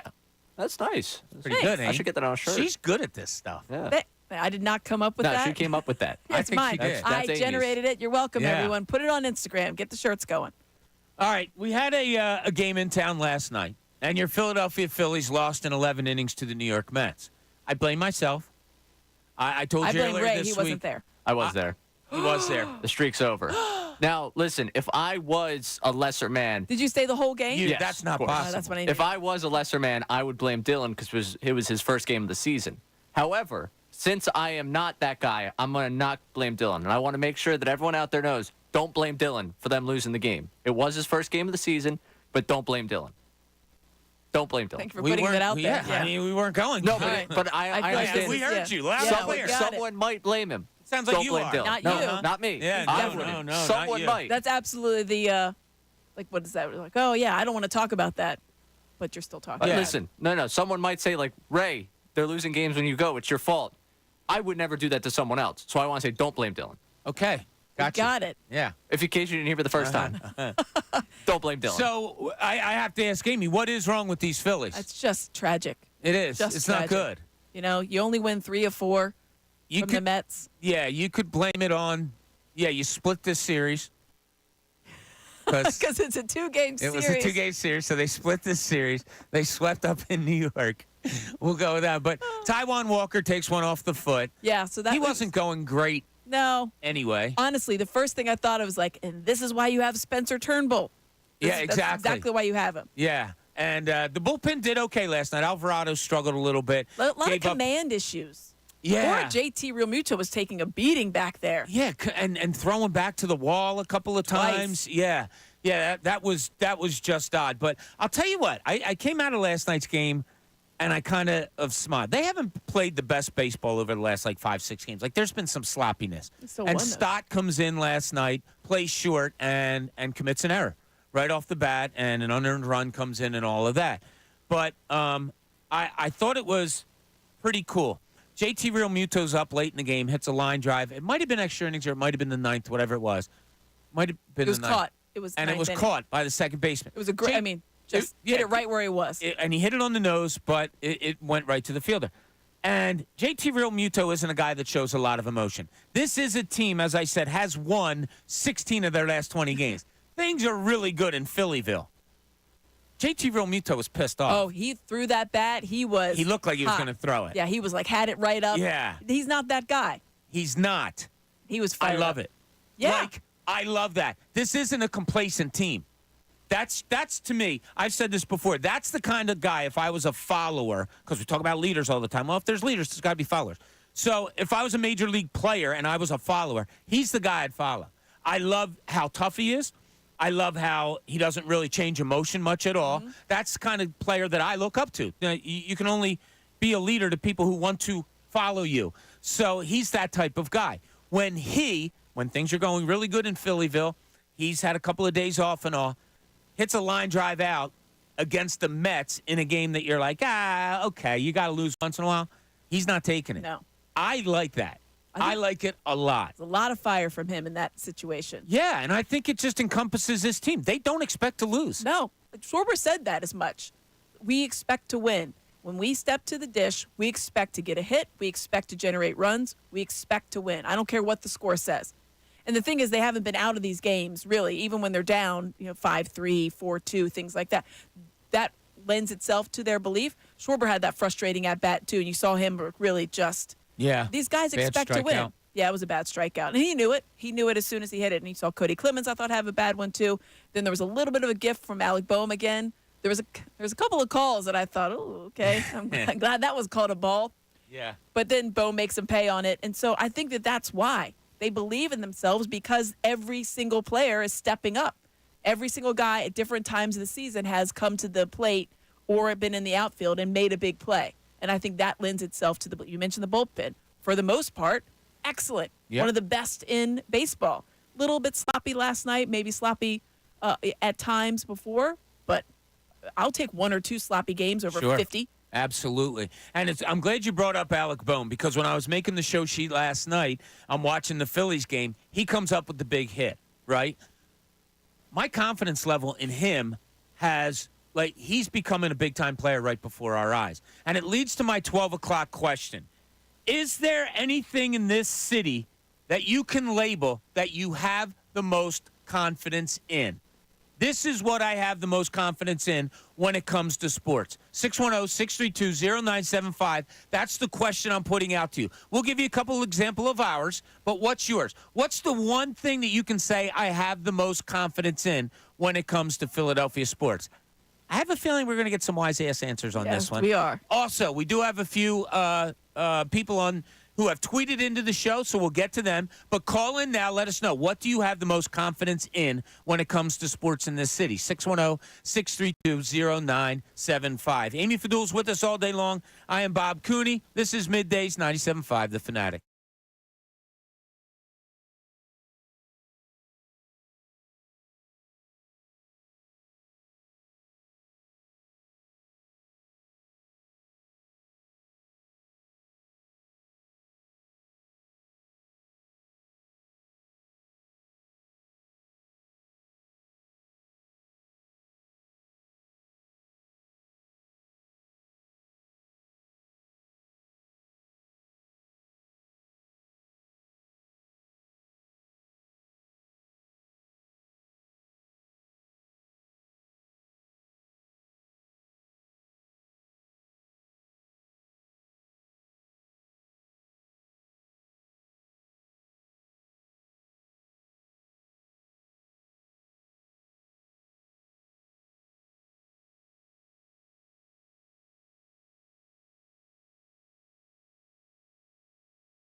Welcome back, noontime hour here at the Fanatic. Amy Fadul with us all day long. I'm Bob Cooney. We got Ray Dunn producing.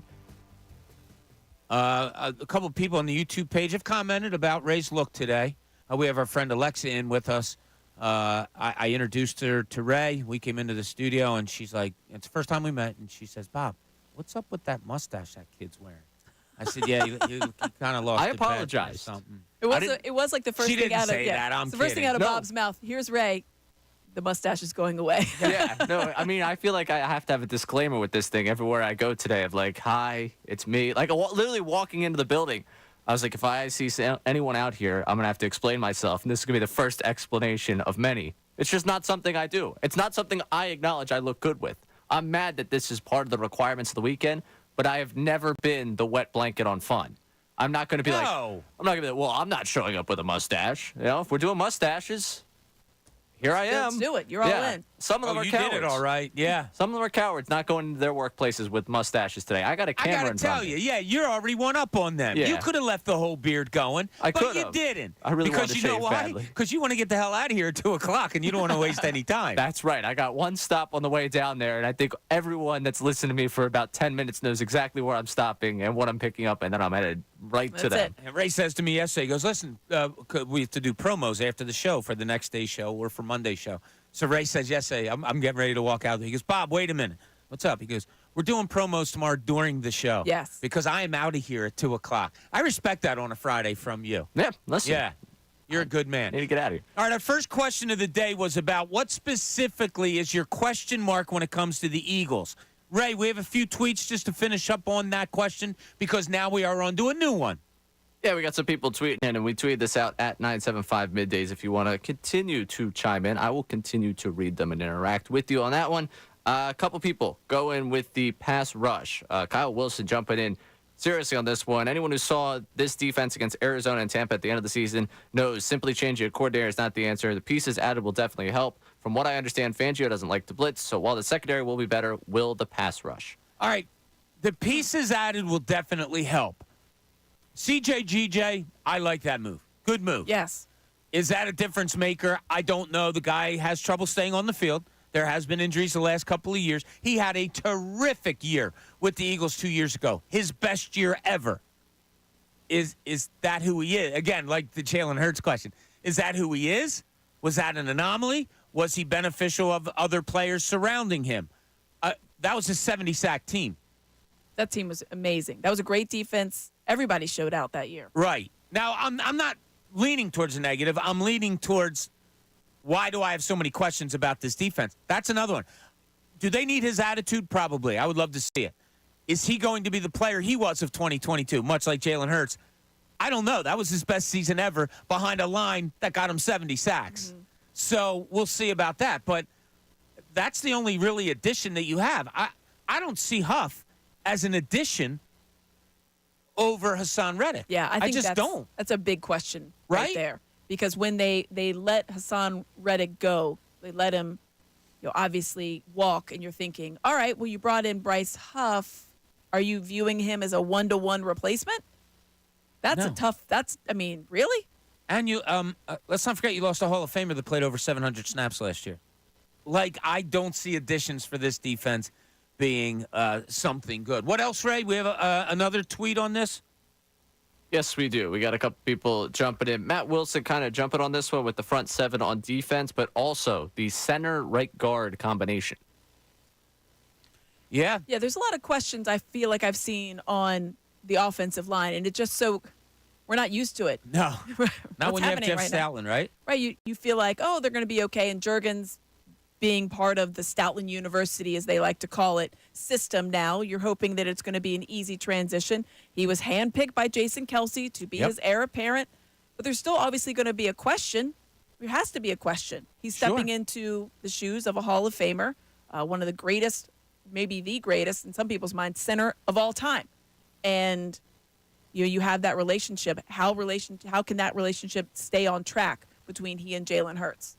And in Steen, are you getting a guy that's definitely your right guard right now? Yeah, that's Is it a tryout? I feel like it's a tryout. Okay, and yeah, that's a good legitimate question too. I feel like that's a tryout. Yeah, it's funny when you go to questions about this team. That's probably the only place you can go offensively. Would be okay. Brand new starting center, a brand new right guard. You still have a couple of Pro Bowlers on there in Lane Johnson and what's his face, the other fatty over there, Jordan Mailata. Well, Jordan Mailata, yeah, but Landon Dickerson. Landon Dickerson, yeah. It's still a good line, huh? Landon Dickerson. Why? He doesn't want to be called fat. No. I'm not calling him fat. It's a compliment. I said this. You might not have been on the show. I was here. Yeah, when we grew and up. I checked that's what we called really good offensive linemen, the big fatties. Some of them don't like it.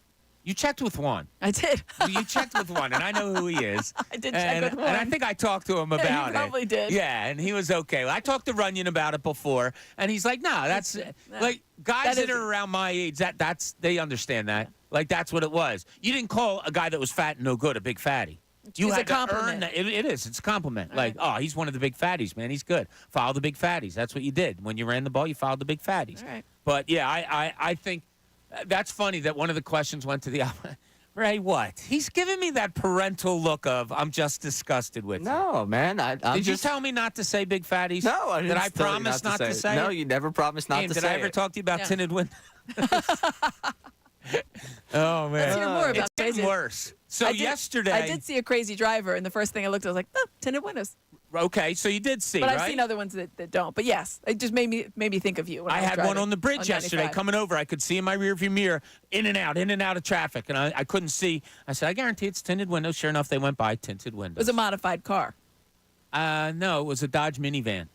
A Dodge minivan with tinted windows? Yeah, and it was weaving in and out of traffic. It's got to have some modification. It might. I don't know. I'm totally laughing at you because I'm just imagining the person that's dialing through right now, and it's just big fatties. What is going on this radio station right happening? now? They just tuned in. Yeah. But I like that we're questioning the offensive line. Yeah. I mean, if you're going to have a question on the offensive side of the ball, that's probably the only place you can go. Yeah, I mean, Kelsey he recognized so many of the protections. He recognized different things. So I think that's one of the things you wonder about. Is Cam Jurgens going to be able to fully fulfill that role? Right. Not from the jump, probably, but you want him to get there. Yeah, absolutely. The quarterback is always going to be a question mark unless you're Tom Brady, Peyton Manning, something like that. Like, there's always going to be question marks among quarterbacks. Patrick Mahomes, probably not. But even like a Josh, even the quarterbacks that we labeled above Jalen Hurts in the exercise we did the other day, their cities probably have some question. Like Josh Allen people question his dumb turnovers. There's always things. So the fact that your biggest question is Jalen Hurts is totally commendable. I totally understand that. Moving on to our next question, though, what's something you have the most confidence in this city when it comes to sports? Now, Amy just did the eye roll like she looked at a test of mine and it had 64 F on it and gave it the old, why do I got to look at this? Is there anything that you have the most confidence? Because you mentioned before we went to break, like how many smart-ass answers we're going to get. I mean, the smart-ass answer is like, well, we're not confident in any. That's why they call us Negadelphia. We're confident that they're not going to get out of the second round. You know what I mean? I knew that one was we're coming. We're confident that Joel Embiid's going to get hurt. Like, there's going to be people that say that. I mean, the one thing I'm always confident in Philadelphia sports is the passion. This is not an apathetic city. They're not apathetic about anything. And that's why it's one of the greatest, if not the greatest sports towns, because you can roll in anywhere. And I've talked to you about this. I don't care where you are. You could be going to the hardware store. You could be at the grocery store. You could be just picking up your dog from the groomer. And someone's going to want to talk to you about sports. Or you're overhearing somebody talk about sports. There is no apathy here. Everybody's all in at all times. And I love it. It's my favorite thing. Yeah, it's funny, and we don't say that, or like Amy and I have some experience here. I've said it before that I think this is the most passionate fan base. People will come back at us like, oh, how do you know? Or you're just saying that because, no, like, at least for me, I've been all over the country in sports towns. I've been on other radio stations in sports towns. Therefore, I'll listen to them so that when you go on, you have an idea of who you're talking with, all that. It's not close. Oh. It's just not. Philadelphia, I'm telling you, is different. New York, Boston, I understand. Yeah, they're there. I'm not going to say, Phillies, but like they're of the same ilk. But Philadelphia is just the most passionate city when it comes to sports that I have ever been in through my experience. And I can say that wholeheartedly without, having say, oh, look, I've spent my whole life here and never been outside of here. No, I have been, and I have listened all over, and it just is. It's just something different. But what is something you might have the most confidence in? 610-632-0975. I bring this question up because Bryce Harper aside, it's a big at-bat last night. The Phillies are looking to get back into the game against the Mets. I'm sorry, but the guy that I wanted up was up, and that's Alec Boehm. It was funny because you were seeing how they were treating everybody. It's like, oh, if they walk him or if they do this, just get Alec Boehm to the dish. Yeah. Just get it. Like what did Ryan Howard say back in the day? Like, just get me to the plate, boys. That's the first thing I was thinking. Okay, well, if they walk him and then they get to, we still only have 0. Wait, perfect. So Boehm's going to come up. That's who you wanted up. And it's grown into that. Like, we weren't there last year, I don't think, with him. Well, at the beginning of this year, like, oh, this is cool. No, it's come full-fledged, and I found myself saying, and that's why I wrote this down on the sheet, I have so much confidence in that guy right now. And it was funny because I think it was Tom McCarthy last night when Kruk might have been talking about Alec Boehm, and McCarthy was just like, it's confidence, man. Confidence, confidence, confidence. And you can see it when he's up at the plate. Ray, is there anything sports-wise in this city that you have an utmost amount of confidence in? I'm going to give you two, since one I bring up all the time, and I think our listeners might be getting sick of hearing it, but I'm going to continue to say it. Ranger Suarez. I just feel at ease when he's pitching. And I go back, and this is where the listeners could, like, if you listen to us a lot, you've heard me say this a million times. When I heard his song come on in 2022 at the NLCS game, Game 5, when I heard Mr. Ranger blaring through the speakers, it's like, oh, this game's over. Ranger Suarez is going to come in here and get the job done. That's just the utmost confidence I have in a guy. He is the one person I'm at ease watching at all times. Another one, Devontae Smith jumping up for a pass. Yeah. I don't know what that's it is. good. That's a the good one. acrobatics. Every time he goes up for a ball, I just expect somehow, some way, no matter how hard he's going to fall to the ground, he's coming down with that football. And it's a very, very soothing thought to have about a guy who was drafted by the Philadelphia Eagles to be a wide receiver, that I actually feel that way about him. Because there has not been a lot of them in my lifetime that have been drafted by this team, and I find myself at ease watching them play football. That's a pretty good one. I was just running through some things in my head to think about it.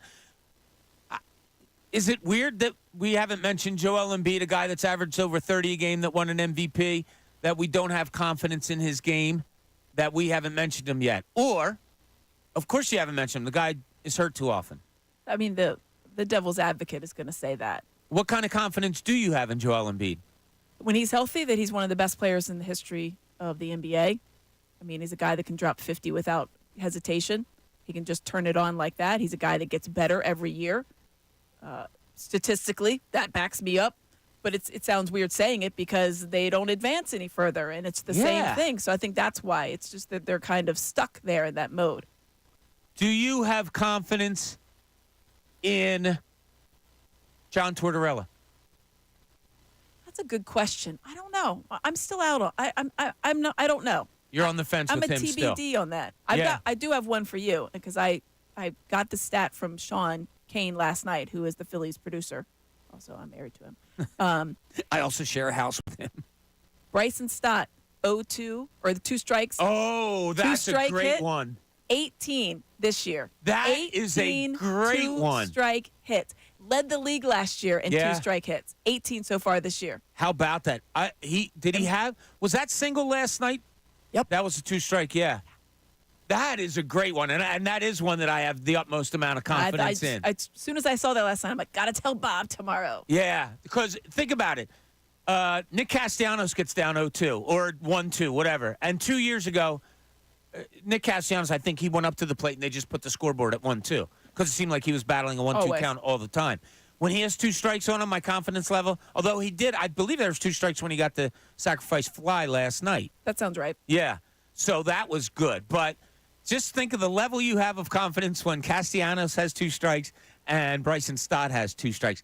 That is an absolutely great one. Way to go, Sean. There you go. Proud of you. I'm trying to think of other people I could put. Ray, I'll put it to you.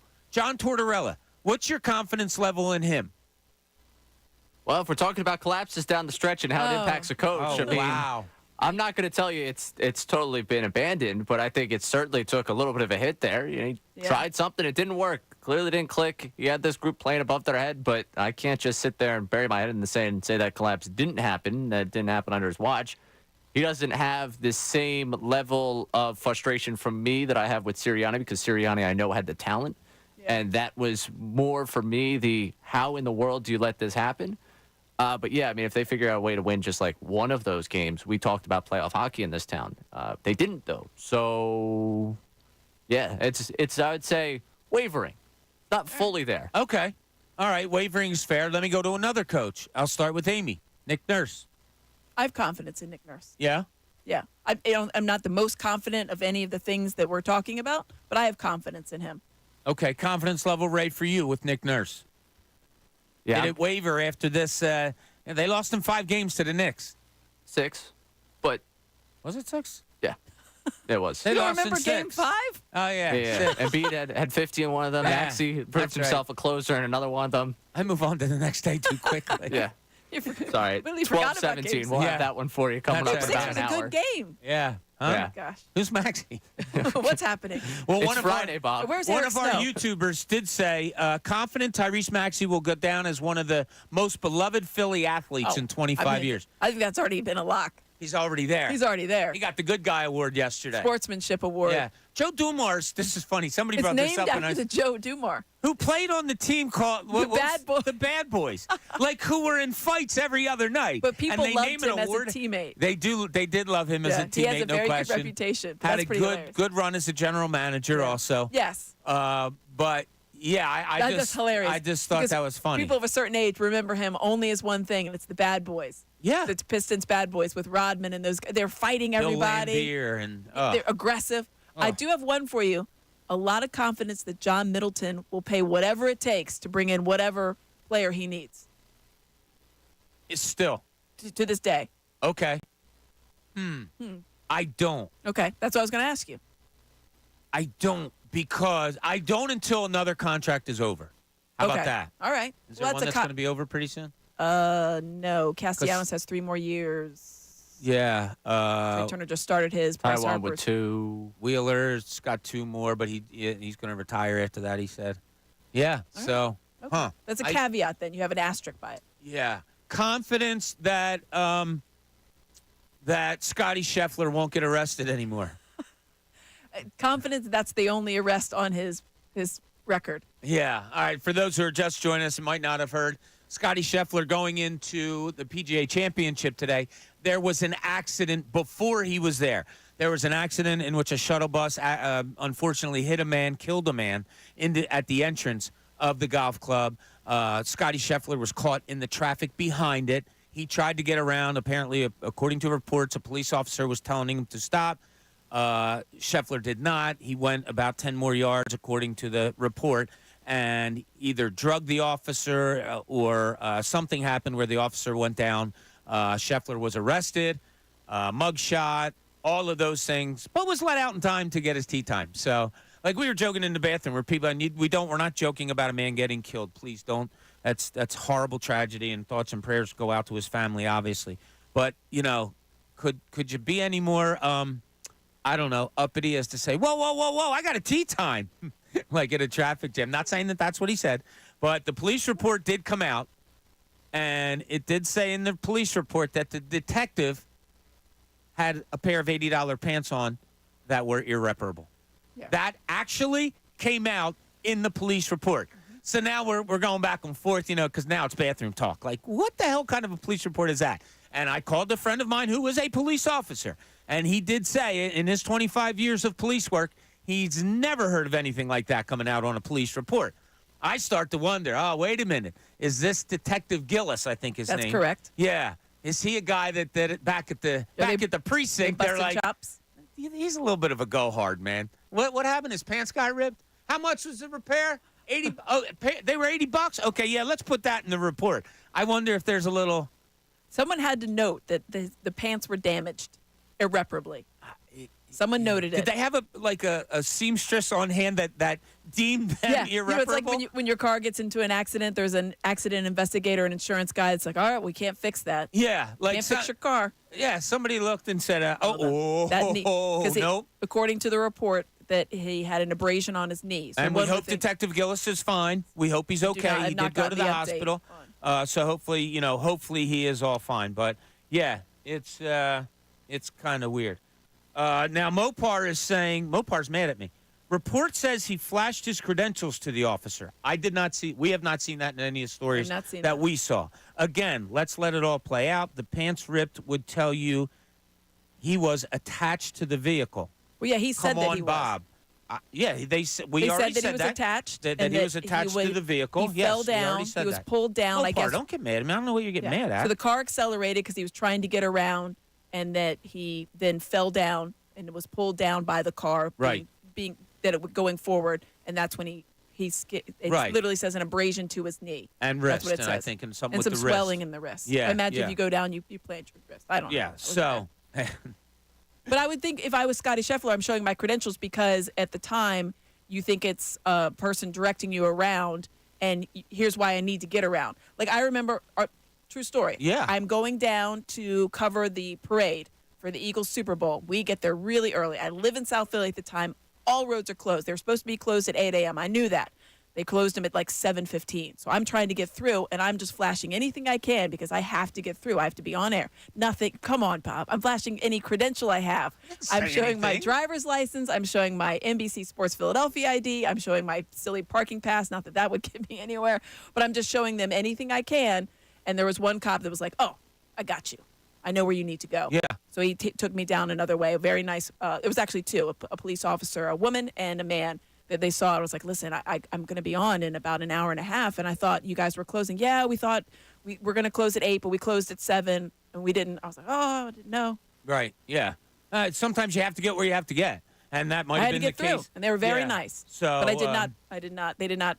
I listened to everything they said. Yeah. So when we get back, more questions about confidence. We labeled some of the things we have a lot of confidence in. Maybe we need to talk about some of the things we absolutely don't have confidence in. This is Middays. Amy's going to be with us all day. Bob Cooney, 97.5 The Fanatic.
Welcome back, 12:30, middays.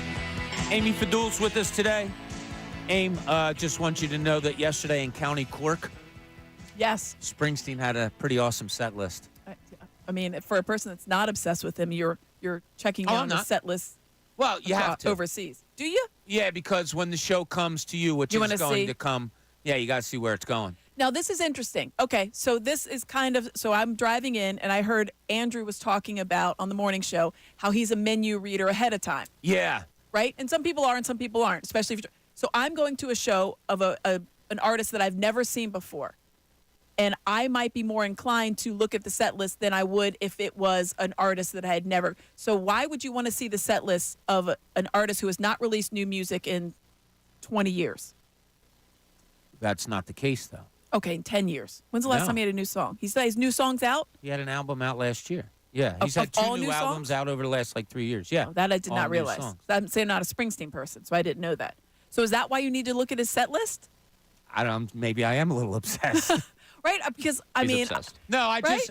no, and honestly, but it's with the same, me, same type of vibe. Like, I would probably look at the menu of a restaurant I'd never been to, but if I'm going to a restaurant I go to all the time, I don't need to look at the menu. I know exactly what I'm getting.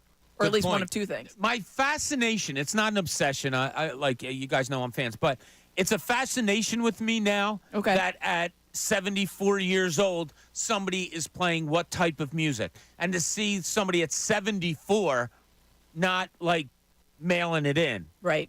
Because I do know the songs. I know how they're performed because I have seen them enough. That's still what enjoy it. fascinates me. Wow. So And also the fascination, I got to tell you real quick, Yeah. Aim. I can't imagine walking out on stage in front of 70,000 people and they are there to see you.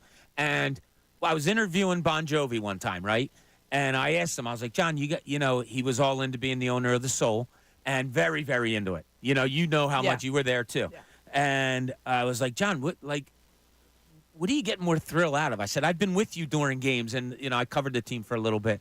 And I was like, and I see how amped up you get. I said, is there a difference between that excitement you get for a game than it is when you walk out on stage?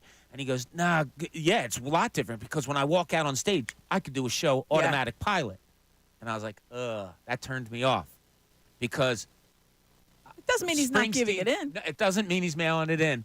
But I'm of the one of the reasons I'm a fan of Springsteen is because he's always gone by, I treat every show as if it's the first show you've ever paid to come see. So I want to give you that spectacular show.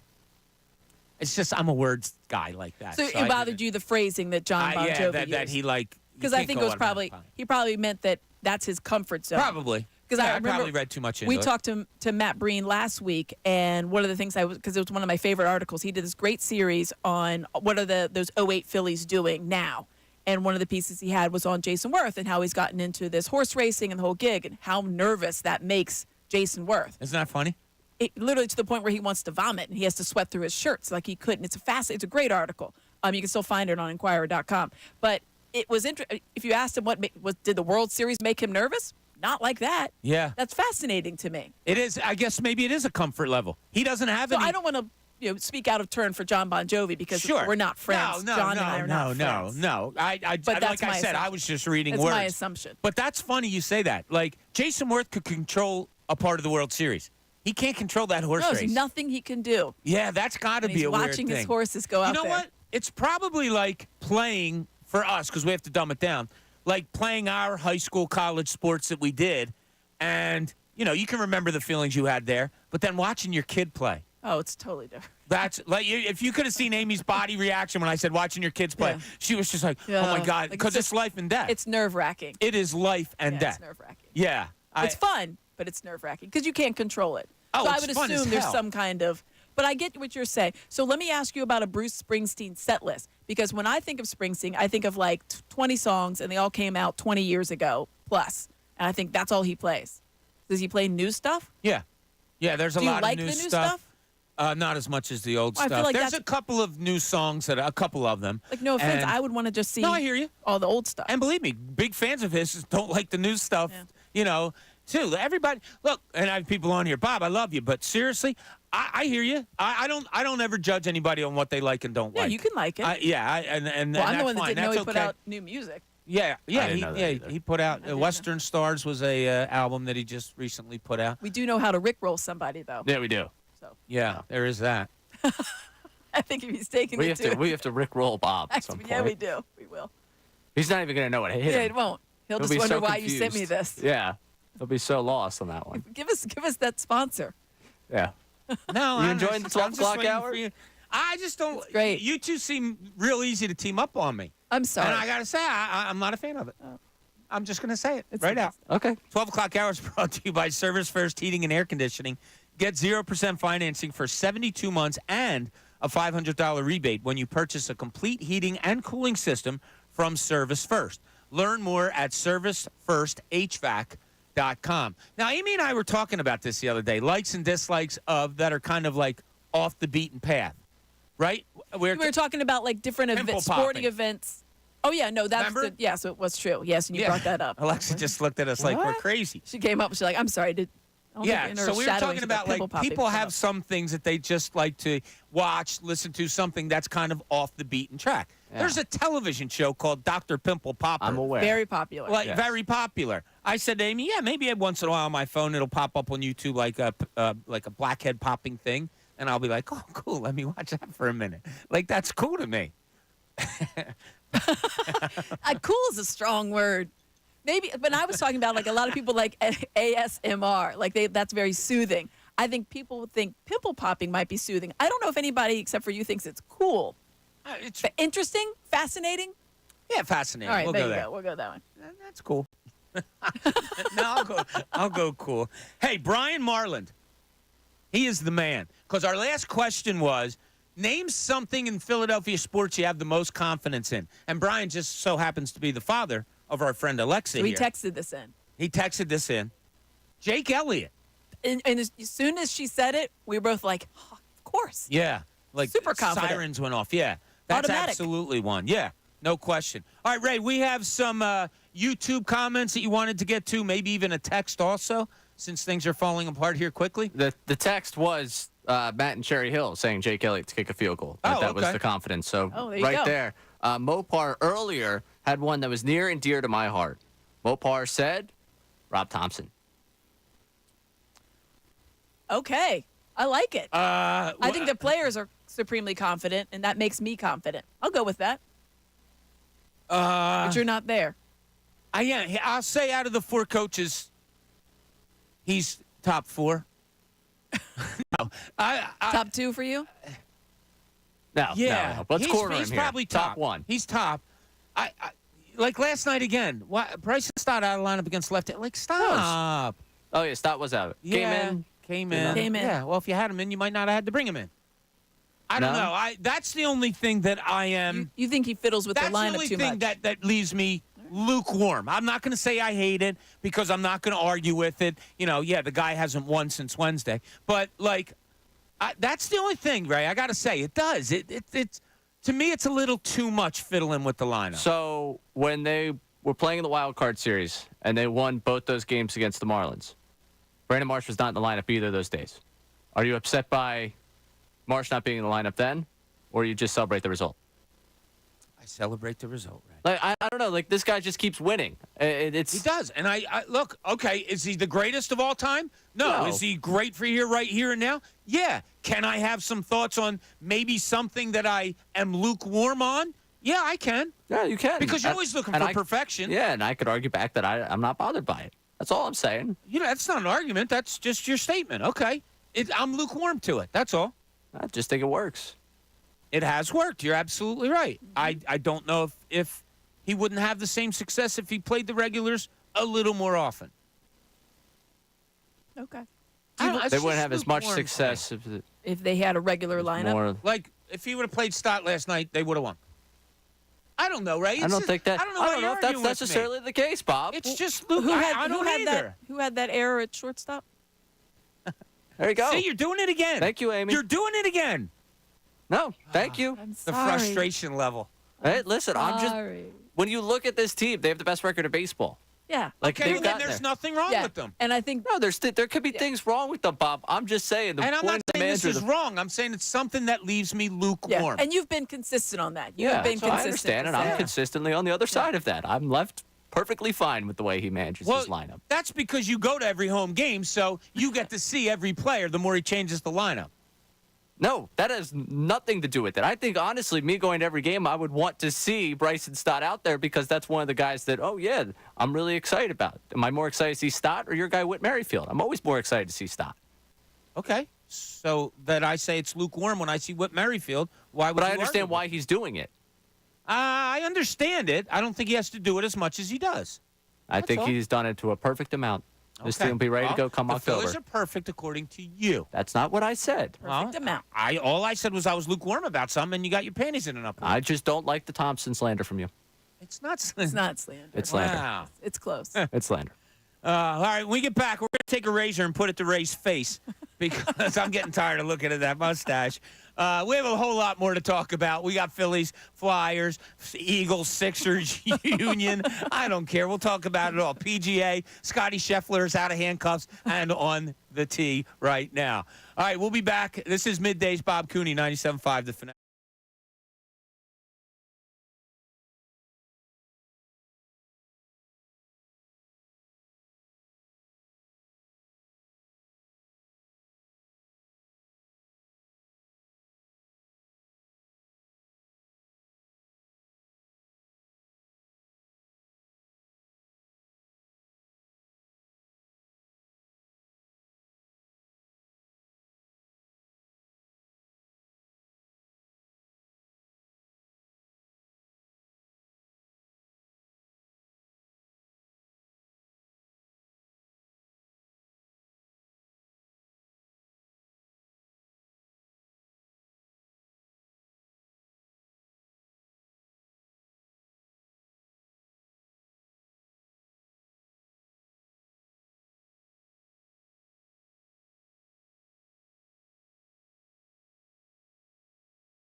Welcome back. Middays 12:48 as we try to struggle through this Friday. Amy's got has us a little off kilter today with her takes. We were talking about different things during the break. Peeling skin. My mom used to love to do that. If you someone got has sunburn, peeling skin is. We're talking about things that you do a little bit for enjoyment that are like kind of soothing. Off the beaten track. Interesting. Yeah. A lot Amy's of not people on board. Alexa is also a pimple popper watcher. It's not super soothing to me. That's pretty cool. All right. Extraction of blackheads? Are you kidding me? How else would you spend a Friday night, Aim? It's a huge cottage industry out there. I Yeah. got other stuff going on, but I appreciate that you like it. I guess so. All right, Aim, this week we had a release of the NFL schedule. Yes. It is an event. It is something a lot of people look forward to, base their day around, do sports talk shows on endlessly. I mean, it is a big event. It's not really a game. It's not physical activity. It is just the release of a schedule. Everyone loves it. I want you to give me something else that is a non-game in sports that you love. A non-game in Now, sports. I'll give you one. It Well, I doesn't know really yours is fit the non-game. pimple No, popper. I'm not. No, that's not a sport. In sports, I love the funness of the par 3 event at the Masters. Now, I call it a non-sport because they're not really keeping score. Like they say who the winner is. But you have guys skimming balls off the water and stuff like that and having their kids putt and everything like that. That's kind of a non-really game that I love to it's an watch. activity. Yeah, it's more of an activity type of thing. We have this schedule release that comes out, and everybody looks forward to it. I guess you could go drafts. I like drafts. Yeah. Which one is your favorite? Which draft is my Yeah. favorite? The NBA draft. See, mine used to be, but it's fallen off now. Because it's so many 'Cause players I that don't you know don't know. anybody. Oh. And I don't think it's my fault. I mean, I watch college basketball. Yeah. There's just not a lot of people that are playing college basketball that are in, like, your top 20 getting picked anymore. But can you think of another, like, non-game? I can. Oh, good. This is going to be it good. made me think no, of this is it going when to be you weird. said, no, it's not weird. Okay. This is a good one. So there is an event that's on my bucket list, and it is the waste management, and not for the 16th hole. The 16th hole, the caddy races that are no longer, but sometimes still take place, the caddy races are a non-event that I think is amazing. And I would watch that all day. I would just spend all day people watching at the 16th, and I would spend my day watching the caddies. Interesting. Now, what is the caddy race? Why don't I know that at the Waste Management? Where they it's the short par 3. Right. No, Right? no. The caddies used to race through that little like gulch there area. They used to race. Like each caddy used to race, and then I think one fell down. I do Now they don't remember do that. it Okay, anymore. yes. Yeah, I do But I remember think- that. I Yeah. think I was people- at the Waste Management 2 years ago. I think when the Super Bowl was up? No. Yes. Yes. I know because they were coinciding. No, I think just the people watching at the 16th hole. I think it'll change next year because as we saw this past year, it got a little crazy there. It did. You knew that was coming at Yeah, some they point, gotta that people were going to complain. One bad apple or 75,000 bad apples. It's the whole lot. But I think people watching. I also think like people watching underrated. It's great people watching. So my parents didn't drive. Neither one of my parents drove. So we relied on public transportation an awful lot. I'm by far the youngest kid in my family, so I did a lot of traveling. When I did travel with my parents, it was a lot of 30th Street Station. As a kid, much fun to look at people. Yeah. I You like know, people watching. Like I remember one time I was sitting in 30th Street. I was covering the Sixers, and I was going up to New York. They had a game there that night. And I'm sitting there, and I got the paper, and I, had a soda or something. I sit down. I'm, like, so set on people watching. And somebody sits down next to me and is like, yo, what's up? To talk. And my first reaction was like, damn. And then I turned, and it was Maurice Cheek. So I was like, cool. Yeah. My day got better. Ray, do you have something, maybe like a non-game activity? It could We're be talking sporting strictly like events. I'm a 3-point competition guy. Love the Ooh. 3-point that's a good competition in the NBA. Probably be number 2 to like the sports all-star game festivities, but that's probably one that if we're talking non-game off the path, I love. I'll tell you what, I like the home run derby contest better than the 3-point. That's number 1. Oh, that is your number one? Number one. I love the home run derby. It's so much fun to watch. It's a little too long, I think. With I the wish they would- rounds, the way that they do it. Yes. Yeah. But I guess there's no really other Yeah. way to do it. There's always somebody that just goes crazy in that first round. Oh. Crazy. And you're thinking there's no way. And then you wonder how they can sustain it. But that to me is always just the sheer magnitude of what they're doing, of just launching home run after home run after home run. That's just bananas to me. It is, and I've never A great event. been to one. Now, what do we get the All-Star game in 26, right? Yeah, Baseball? Philadelphia will get quite a few things. Yeah, because it's the 250th. I know, what is the word? Oh, I got nothing. It's something very long. I got nothing. I remember I did a story with Alejandro Bedoya because we were ahead of the World Cup being announced, and he knew the name of it. And I was like, how many times did you have to memorize the biquincentennial, whatever it is, centennial? Yeah, we're going to have to is it something? Because it's 250. Right. So, Yeah. I'll look. You- At Happy 250th. I mean, it is. It's a really long word. I remember I Where looked were at you when it was the 200th? Not I mean, alive. yeah, I was going to say, did you really want to do that to yourself on this one? I was at a parade Yep, there we go. in Philly, and I think I told this story before. Gary Maddox hit a grand slam, but passed Tim McCarver on the base paths, so they called it back. I think that was what it was. But I was listening. I was at a parade. My dad was pissed at me. 1976, bicentennial. Everybody's all excited, and I'm listening to the Phillies in my ear. I think you were justified to do that. But I want you to know, when it comes to do. writing something on this for 250, it's just going to be 250th. I'm not learning whatever the ennial is for it. It's No, just going to be 200. I think you're going to. I'm not. All right. No. If you say so. Unless a sponsor has it in the read, in which case I will learn how to say it and I'll mess it up, and we'll play it at 1:30 for the I last got week it. report. I got it. Uh-oh, Amy's got it. What is it? Semi-quincentennial. Semi-quincentennial. Yeah. Yeah, know that. We got it. Nope. It's just like Giannis Antetokounmpo. You can do it. Semi-quincentennial. 250th birthday. I don't know why I thought was in there. I guess 2 would just have been there. Yeah, I also thought So that quarter was millennial is another way to say it. Is that better for you? Quarter millennial. I mean, happy 250th.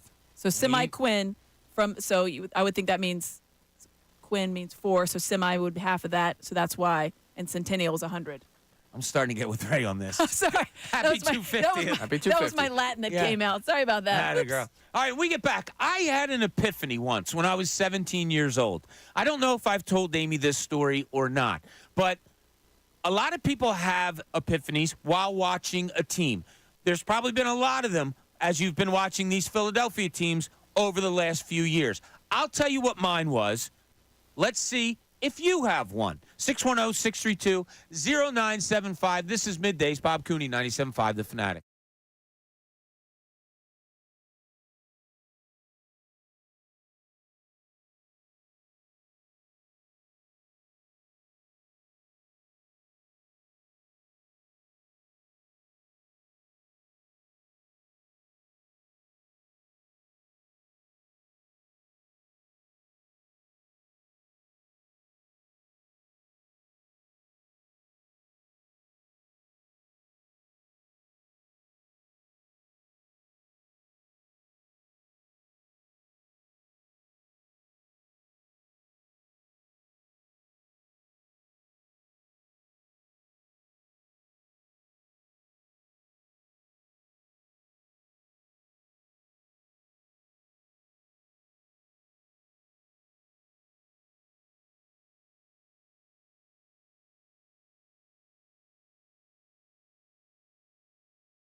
back as we hit the 1 o'clock hour. Hope you're having a great Friday. Can't be any worse than Scotty Scheffler started, but we do hope that you're having a great Friday. Amy Fadul is here with us. Mustache Ray Dunn is producing today. I would be remiss. I have to go right to it. I know, look, Yes. We know we're a sports talk radio station. Sorry, it's Friday. We're human, too. Sometimes we get off the beaten track. I know I'm going to get yelled at by the bosses for being the way we are today. But Ray was on our YouTube page, and our YouTube friends are the greatest. I walked in, and for those of you that don't know Ray, when I'm hysterically laughing, you can tell. My face bunches up, and I giggle, and I've had it happen on air a few times. Ray, you can't tell because he's a silent laugher, and he doesn't show any emotion on his face. The only way you know is you have to look real close, and his face is beet red. I went in there, and he was laughing pretty hard. I'm like, what are you laughing at? So good. The YouTube people are commenting on the mustache. Ray, would you mind reading a few of the comments that our YouTubers are saying about your hairy lip? Yes. Looks like a dude who will light a cigarette for a girl whose lighter ain't working. If you need a set of encyclopedias, Ray's your man. Ray looks like he goes door to door selling free home remodeling estimates. Looks like an art dealer who has 8 guys on the payroll for security. Looks like an insurance salesman on vacation in Cabo. Yeah. Looks like he trains parrots to say dirty words.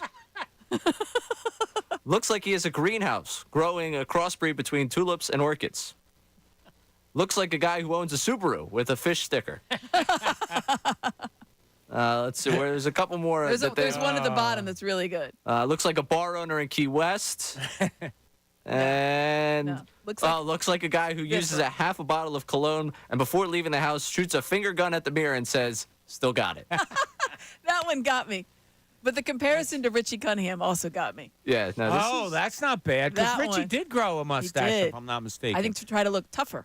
At the end. Did you know in Laverne and Shirley that Shirley wasn't on the last part of that show?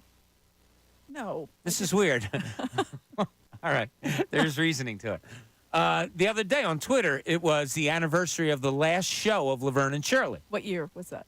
It was the 48th year anniversary, so whatever 24 minus 48 is, I don't know. But it showed the beginning of the show, and it was just all Laverne. There was no Shirley. Did she meet her there at the little bottling plant or whatever they did? Yeah, and Laverne had moved out to Hollywood. This was the last show ever, and she was in Hollywood. Oh. And there was no Shirley. I don't know just- what happened to Shirley. I don't know if they killed her off the show. Well, no, or they if- moved her off the show. You said they just sent her to Hollywood. Yeah, maybe but she why? just- Maybe Maybe it was a contractual dispute back in the day. maybe they didn't like each other as much as we thought. Maybe it was, yeah. I don't know. Shirley won? Shirley won. No Laverne. No, No, Laverne won. only. Shirley was gone. Yeah, Shirley lost. Oh, that's good to know. Yeah. So what are you going to do? Laverne and Shirley were on the airways earlier this morning. You guys heard them. A lot of their talk about the Eagles' Yes. schedule and all that stuff. We're just talking about a lot of things today. I talked about an epiphany. I'll give you mine, then I'm going to go to the phone and get Dom, but I want you to think about yours. It has to do with sports. Aim, I don't know if I've told you this story before, but some of the YouTubers, some listeners probably heard me tell this story before. I was a sophomore in high school. Eagles were playing the Cowboys that day. I invited the basketball team to come over to my house to watch it on a Sunday. So we're sitting there, tight Eagles-Cowboys game. Everybody's going crazy, going nuts, you know. And I stood back, and I'm watching these guys, and I'm like, how's this going to affect me? And I really did. I had an epiphany. I'm like, how is this, the outcome of this game, really going to affect me? We have basketball practice tomorrow in which our coach is going to run us into the ground because we didn't have practice today. And that's what he did. My girlfriend's still going to hate me tomorrow because she's mad that I watched the game with the guys and I didn't watch the game with her. I'm still going to fail that English test tomorrow because I'm sitting here watching Eagles game and I'm not studying for the test. Whether they win or lose, it's not going to affect me. Since then, I really did think about it, and I watch sports more for the entertainment now than I do the all-in, and, of course, my living of a journalist. Yeah. Had made me do that also. But, yeah, I can watch games for entertainment. Ray will attest to it. I can blow off games easier than a common fan, a horrible loss. I didn't even remember the Sixers won 6 games against the Knicks. But, like, I can blow it off. And it all goes back to that day, and I remember it like it was yesterday. Did you ever have, like, an epiphany in sports? No, Any type of thing? Not like that. Not like that, but there may have been something, and maybe Yeah, some I'll of think- you. I'll think Yeah, on think it. about it. I'll Let's think go to about it. Dom. Dom, you're on 97.5 The Fanatic. What's going on, Dom? Hey, Bob, how you doing? Doing great. How about you, buddy? I'm doing great. Hey, Aim, Kelly Green for Dallas week. That was a great idea. Yeah. That was a great idea. Good stuff. I love it because they didn't show Kelly Green against divisional opponents last season, right? It was the Bills and the Dolphins. So I want to see him against go old school. I like that. Go old school. Yeah. So that was on Bird's Huddle. We were talking about that. Thanks, Dom. Right. I was watching last night. I thought that was a great idea. Thanks, buddy. Bob, you were talking about things that are not games that had interest. I used to like to see the weigh-ins at big fights. Oh, that's pretty good, Dom. That's a good one. Because, like, for instance, right, Bobby? Tommy Hearns was 6'1". That to have him get to 144, what they said he had to do, and then he would, when he entered the ring the next day, he's 160. Yeah. And I always thought that was fascinating that a guy could gain 13, 14 pounds in one day. Yeah, that was cool. I did enjoy that. You still have them today, right, Tom? You still have the UFC people doing it, and there's some fun stuff that go on. Like there's one guy that always messes around. Yeah. He did a selfie with one guy. I feel like Conor McGregor does not enjoy those as much. No, I don't think he does. Dom, thanks so much. Appreciate the call there. Mike from Delran checked in. Something non-game that you like. He loves the hats going on the ice after a hat trick. That's a good one. I like that. That is. That's a fun one. Yeah, that's pretty cool. I like the march on.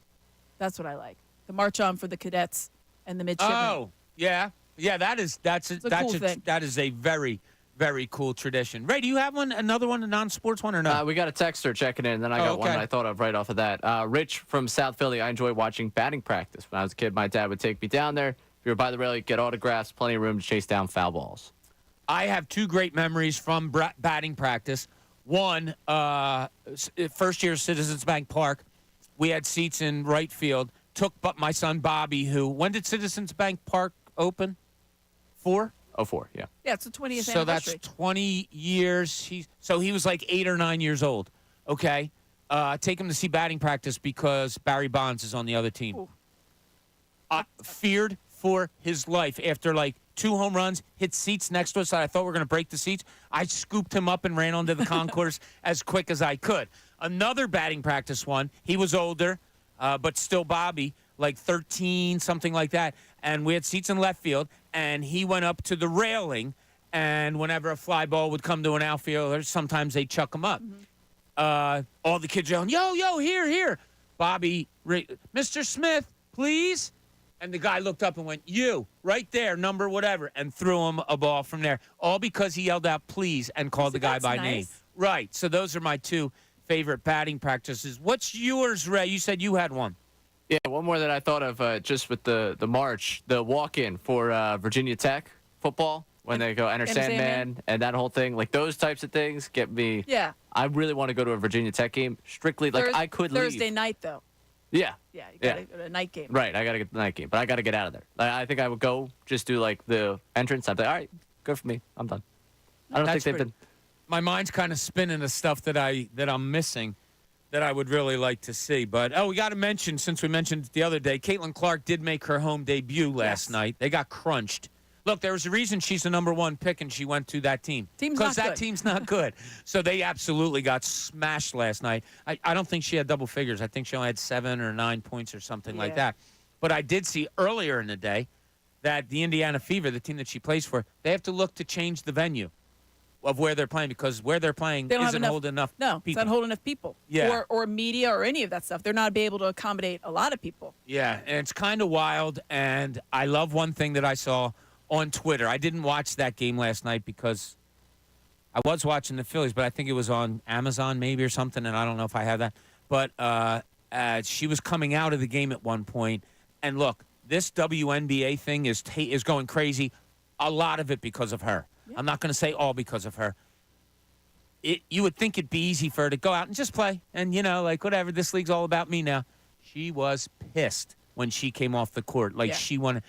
That's one of the things that I really like about her. I think she could dial down her emotions a little bit for my liking, but her competitiveness is so much fun to watch.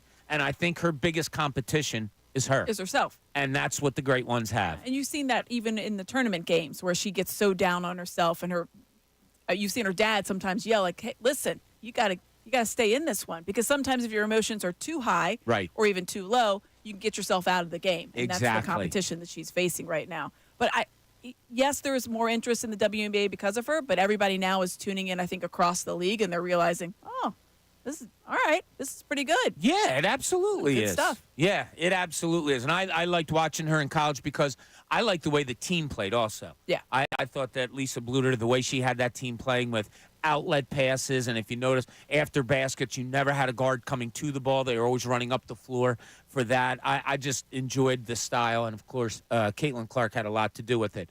Karate Mark is on the cell. Karate Mark, how are you today, my brother? Wonderful. Happy Friday. Happy weekend to all. What's up, everyone? Where are you traveling to this weekend? I know you don't, you're a vagabond. You don't just stay still. This weekend, Alicia, myself, and my mother were celebrating Mother's Day at the Philadelphia Zoo. They have a wine fest out there. Yeah, You they are the do. best. You always Good got one. something going on. I love it. And, double down on that. Next Saturday, Alicia and I fly out to the Bahamas for our anniversary. Of course you do. Uh-huh. Well, I hope you have a great time. What do you got for NBA games, Mark? The Jumbotron is probably the best non-sports in the sporting event, not just in the Sixers arena, but all across the NBA. The Jumbotron is the absolute best, from the dance-off to the kiss cam. But two major shout-outs I want to give to Philadelphia. One is a specific shout-out. There is a special needs kid who sits in Section 111, and the Sixers put him on every single game at the dance party, and the crowd cannot get enough of him. They cheer for him like crazy. Doesn't matter who they put on opposing to him. They're getting booed hard. And then the second thing, non-sporting event, Sixers Arena, Wells Fargo Center. Sixers fans, Philadelphia fans, I love you to death. When we have a contest out there, it doesn't matter if he's 8 years old, 60 years old. You miss 2-3 foul shots in a row, you're getting booed by 20,000 strong. And it's the greatest, greatest time at the Sixers, hands down. Yeah. I love it. The Mark, brickin' I for hope chicken. you have a great weekend this one and next, but I'm sure we'll talk to you before then. Absolutely. Have a great weekend, y'all. All right, buddy. Thanks, Mark. Thanks, Mark. Appreciate it. Yeah, Mark and his wife, they go everywhere. Such good giving people, nice people. But yeah, they're always now always got they something to have an do. affinity for Disney. So Disney folk. yeah, Harry Potter especially. Well, that's not Disney. Well, That's Very Universal. much universal. yeah, okay. Yeah, you're right. I do lump them together, which was Yeah, stupid so- because I've been to Disney like 10 times. You Never can like did both. Universal. You can like both. But they'll go down like, yeah, we just felt like going down to Universal this Let's do it. weekend. That's awesome. Yeah. I love it. Yeah, God bless it. You can do it. So nothing on the epiphany front, huh? Nothing ever like hit you like I'll give you another one. So this guy Nerlens Noel used to play for the Sixers. Yes. Right? Had a couple of games. I'm covering the team, and they're running these comparisons of doing stuff compared to Wilt Chamberlain. And he I saw these things, and I'm like, I must be missing it. Watched him for a full game. I said, I'm just going to keep an eye on him this game. I had an epiphany, and I let it be known to an assistant coach after the game, and I said, it came to me tonight. He's a backup center in this league. And he's like, what are you talking about? I'm like, yeah. I don't know. We say it now, but this was at a time when he had a few good games, and everybody's like, Wilt Chamberlain, this is the center You didn't need. talk to me because I Okay. watched him play at the Barclays Center before the Barclays Center opened. It was the very first game he played against Maryland, and he went against Alex Len. And I went to that game, and I thought, this guy's supposed to be the #1 pick. It was the first game of the year. This Is that guy's right? supposed to. You can call up Sean Kane. I was just buried in my seat because they held on to barely win that year. Barely won that game. They did not win a single NCAA tournament because they didn't even go to it. But I watched that, and I thought, this guy's supposed to be a top pick? He's getting his lunch handed to him by Alex Len I at liked Maryland. Alex Len. Okay. Did you think Alex Len was the best center? No. Okay. Who did he So- play for? Phoenix a little bit? I don't know. He might Yeah. still be in the league. There I have you no go. idea. Rabbit hole. Yeah. But so the same thing a couple of years later with Scal Labissiere. Oh, this guy's supposed to be. And I watched him like, what's happening right now? Yeah. What's going on? Is there something going on in Philly sports right now that maybe in a few years you're going to say, that's, that's why probably didn't I it. know that was happening then? I mean, I think that there's Like- certain epiphanies that you can have about people and about teams Right. that they are who you thought they were, or that they are exactly who you did not expect. Yeah. Could 5 years down the road right now, can we say, why did we think the Flyers bringing in 2 former players like they have done for the past 30 years, why did we think it was going to be different this time? Could that possibly be? Why did we think Nick Sirianni was going to get it back on the rails? There it is. That's another one. Why didn't we believe Joel Embiid could get it done? That's very positive. I like that one. Yeah. It's much better. Yeah, that means they're going to win a championship. I'm walking down the Sirianni path. I was trying to bring you back. Yeah, I didn't want you to go to the dark side. I know. I'm trying to bring you into I the had the light. thought. I mean, the question today of biggest question going into the season, I went with the pass rush, and I started getting a little big picture, and I started thinking. You really kind of started Sirianni in there, didn't you? Yeah. Yeah, that was the question we threw out at the beginning of the show. What is your biggest question mark when it comes to the Philadelphia Eagles? I wanted you to be specific. Amy went to Jalen Hurts. Great answer because 2 years ago, phenomenal. Last year, in Amy's words, mediocre. I then said, well, what do you think he's closer to? So that spurred a myriad of questions off of Jalen Hurts. Ray, as he said, went to the pass rush, but followed it up almost immediately with, well, I could go to Nick Sirianni. What are your biggest questions about Sirianni? Like, what are they, Ray? I know there's a lot of them, but what is your biggest question mark when it comes to him? Is it what exactly do you do here? I mean, it's part of the what do you do here, but it's also a lot of, hey, man, I watched you for 2 months fumble around trying to find answers, and there was none to be had. And the people that endorsed you the most on the way out were the people that knew they were not going to be there with you next year. Like, he got the endorsement of players that would not end up, those players knew they were not going to be coached by him again. Interesting. And I did not see the endorsement. And listen, what do you expect in some of those situations? You know, what is it really going to do? I would have loved to have seen a little bit more of, like Hurts, hey, that's my guy. You know, that's my coach. That's someone, instead of just kind of walking around it for a guy that I know knows what he's doing when he's talking to the media. That was a little touchy-feely, and I certainly don't like the fact that he didn't have anything for you. It felt like they lost that entire team at the end of the season. We keep going down the resume thing. They got better when he started relinquishing control of things in 2021. 2022 was wonderful. Great things, but then he met a little bit of adversity. His team was smacked in the mouth, and their response for the rest of the season was to end up losing games to the Cardinals, to the Giants. They got thumped by Baker Mayfield, and they didn't look like they had a clue that Todd Bowles was going to blitz. Yeah, that's very strange. Like, I don't know. I could use a little bit more confidence in just that there's going to be answers. I know if they can get rolling, get moving, I know he's going to be able to deal with that. If they get off to a slow start, is everyone going to turn around, hey, this guy that had no answers last year, he's got no answers again. I saw a couple times this week and heard, and people were careful to say it, players quit on the season on the Eagles last year. Now, another person said, yeah, they quit on the coaching staff. Like, you can't put it any other way. They quit on the coaching staff, players did last year. Is that a simple statement, Aim? Do you think that was the case last year, that you went 10-1, and then you lost a couple games, and it was because the coaching staff all of a sudden didn't know what they were doing, or maybe never did know what they were doing? I've heard lost the locker room. I think that's maybe a better phrasing. That's the damnedest thing in my mind you can say about a coach. I mean, I feel like that's what happened. And you've heard some guy. It's always hard to take a lot of credence into what a former player here that maybe didn't play as well, like I'm talking about like a Kenny Gainwell, who really kind of talked out of both sides of his mouth, and if you listen to any of the comments. But when they say like there was no communication and things like that, you always have to take it with a grain of salt given where that player is now and how they performed as well, because are you taking any responsibility as well? Did you try to do something?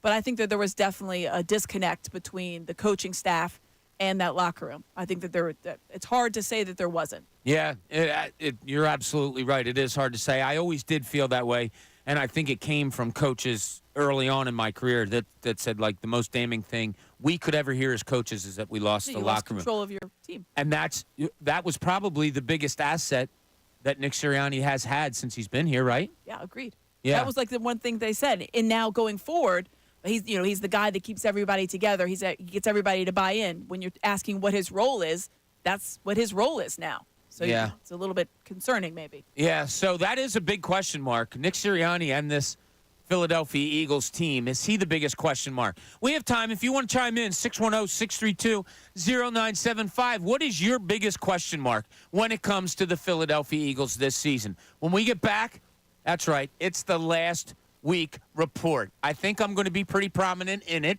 but we will have a lot of fun with it. This is Middays. Bob Cooney, 97.5 The Fanatic.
Again, happy Friday, everybody. Hope you're having a great one. As we inch towards the weekend, some of us, not Amy, not myself, are like 3/4 of the way out the door, Amy. Physically, he's still here. And I will Barely. physically be here longer than both of you, I bet. That's probably true. Could be. Yeah. But I mean, if I'm you want to living- stay and prove a point, that's fine. Dude, I am not making fun of you. I am living through you. Yeah, I am would like honestly to see, living through you. I'm going to need to see, like, I'm going to need photographic evidence throughout the evening. So it is just this evening. Because I kind of want you to commit to it for the weekend. So I can't commit to it can't. through the weekend because my sister's graduation right, party that's is right, tomorrow. that's right. And parents let's would see. not enjoy I it. love my family, Yes. and I would prefer not to be disowned. That's more what we're going with this weekend. That's my how mom, bad the stash is. Yeah, my mom did check out the YouTube today, and I believe I got an OMG, no way, which Not a good is not her a good way of OMG. saying, make sure that thing is shaved before I see you next. But so tonight, I'm going to need to see photographic evidence throughout the night. I don't remember my parents ever commenting anything about my looks. My friend Glenn, my best friend since we were like 6 years old, his mom, I would go over to his house and his mom would be like, Bobby Cooney, are you going to get that haircut? Or you wore that shirt the other day? Like, she was very much wow. that. Okay, I like it. My parents never were. One time, Glenn and I, this is weird. God, we were in our 20s. One time, Glenn and I, we were in our late teens. We're working at a gas station. We had a Friday night shift. It was very popular. People would come up all the time. All right. But we worked at a gas station. We had a Friday night shift. No idea why. Some idea why. He shaved the side of my head. Like, both sides of my head. He just, like, I don't know why. We had scissors there messing around, and all of a Just sudden do I went. it. And I remember waking up the next day, my dad going like, "Oh God," and just walked away. But that was it. Like, my parents never really. That's nice that your mom texted you cares. and said like, "Oh God." She cares. Yeah, she just hates the facial hair. She and my sister. So for For your sister's my sister's graduation. grad party, also those pictures live forever. That's Yes. true. Like I'm very aware of the fact that You don't want it to be what phase was Ray going through here? Well, Yeah. we have pictures today, but We I'm will. gonna need Oh. I'm gonna need at least one or two throughout the evening because I want to see like how's it playing out tonight. Yeah, and there's also going to be 9 other other guys. guys That's what I that know. I have need to see mustaches. the group. So I need to yeah, see how we'll the get a group- group picture for you. They've been I was checking in throughout the day. They're getting a kick out. Some of them have gotten to start on their weekend early. And already down there. Are they Wow. down at Sea Isle? Yeah, they woke up this morning down there, and I can assure you they're already having some fun. So they've been enjoying today's program Hey. and the mustache Listen, conversation. I love it. God bless them. Fun's the best thing to have. I'll say it until the day I die. Hey, 1 o'clock hour. It's brought to you by Ferguson HVAC Line Conklin. Attention HVAC contractors for equipment, parts, and supplies for every heating and cooling job. Visit one of Ferguson's counter locations in Bensalem, King of Prussia, Pennsauken, or Westchester. Okay, it is that time, the time that I dread. But we have to go back to the last week report. This is going to be so much fun. I'm just looking forward to this one. And not even for you, Bob. Like, this isn't, like, I think, going to be an attack on you. I just think it's going to be a good week for us. It did start out as a good week to make jokes at Bob's expense because, Bob, you were analyzing the use of the bullpen on Sunday when we got in here on Monday, and you had a really interesting pitcher that you saw come into that game. The bullpen went 5 innings, gave up just 2 hits, no earned runs, and 7 strikeouts. Now, a lot of people were bitching that Sosa got put into the game. Yeah. Edmundo Sosa. When did he get into the bullpen? Yeah. That was a mistake on my part. That's all right. That's okay. I was close. I was just a someone- letter Very off. close. Yeah, you were right there. Yeah. So Yeah. Speaking of being 2 letters close, someone who doesn't usually make their way into this report may or may not have been close to naming a pass rusher for the Birds, but just missed it. They think Bryce Huff. Bryce Harper will Common not mistake. Yeah. be rushing the Bryce, quarterback. Bryce. That would be. I don't like his chances to get home. No, me neither. I don't think he can do a lot of things athletically. I don't think he's rushing the passer. Now, Bob, we got through Monday pretty clean. Okay, Sosa was like the only thing you gave us, but All right. you wanted to go back to Monday I did. on Tuesday. Happy Monday, Delaware Valley and beyond. It's Tuesday, though. Happy Tuesday, Delaware Valley He and did beyond. it a couple times. I Oh, did. he did. Oh, he did. Yep. Hey, welcome back, everybody. Happy Monday or Tuesday. Why do I keep saying it's Monday, Ray? It's Tuesday, for crying out loud. Like, I could see mistaken like a Friday because you're hoping it's Friday. Yeah. How the hell do I say it's Monday on a Going Tuesday? backwards. Weird. Yeah. You went back in time on that one. You also went across sports because we had a nice conversation about a potential point guard that would be available. And instead, you were like, no, I want the shortstop across the street. On the defensive end, but no, Trey Turner doesn't. Trey Turner's James Harden-like when it comes to defense. Right, who? Yeah. Checks out. Trey Young. What did I say? Trey Turner? What'd I say? Yeah, I done gone messed up. Sorry. You said him twice, too. Yeah, I did. Huh. Oh, well. Now, If I'm going to be wrong, I'm going to go double down on it. Exactly. and it's right of you to double down on it. I don't think so. But honestly, it is. And I don't want this to just turn into something on you. So I did have my mistakes this week. It'll come up a few times that I just invented words, invented phrases. I was trying to read a text from the text line. Grades looking like from what I'm synopsizing from this whole thing. Synopsizing. I don't know where I was going with that. I don't know why, but it happened. It was a try. I'll give it to you. It was a try. Yes. And you did try to make a point about the Eagles' schedule on Tuesday before it came out, long before. We were getting ready for it. And there was a game that we knew where it was going to be played. You had a point about the home field advantage and the home field advantage the Eagles may have had if they played at this field. I'm okay with it. I think both teams are going to be good teams in the NFC. Yes, the Eagles would have had a decided advantage had it been at Franklin. At Franklin? What the hell? Whoa, man. At Lincoln Reminds you of Financial your first Field. day on the beat. Yeah. That wasn't nice, right? No, it wasn't nice. So I decided that for the next one, I'll make sure that it's about me. And on Wednesday, I tried to invent another word. Okay, how fastly? Sorry. Yeah. I tried. That's all right. That's all right. Yeah, as long as you're trying, I don't mind. Yes, I'm trying. And you were also trying to look at who came off the bench in the game, I believe, Tuesday night, or who started off the bench in that game. You nailed two names, but this one's really giving you trouble, Bob. Yeah. It was Stubbs, it was Clemens, and it was Whitfield. Oh, so Yeah. close. So close. You combine the two. I do. I mean, I think that should become his Yeah, like just nickname. like a nickname. I think it should be. Right. Yeah. Sure. Something I've been having trouble with. Some of these update reads. I mean, it's getting me. This has been a This couple one was that have bad. been brutal. And this one, I had to just give up, honestly. Brought to you by Summit Racing Equipment. Shop summitracing.com to keep your ride. Oh, my goodness. That was a good one. Yeah, that's not He bad. got to put his head down, too. Yeah. Oh, yeah. I was really, really devastated with that one. Now, I might not be able to read words, but Bob forgot how to read time on Thursday. 10:49 rather here. Yeah, well, I was hoping the day go quicker. Yeah. That's all. Yeah, time flies when we're having fun. Yeah. It's true. Now, Bill Calderulo has been spared so far, but on Thursday, he was trying to make a point. And don't get worried, because the silence you're hearing is not the fault of us.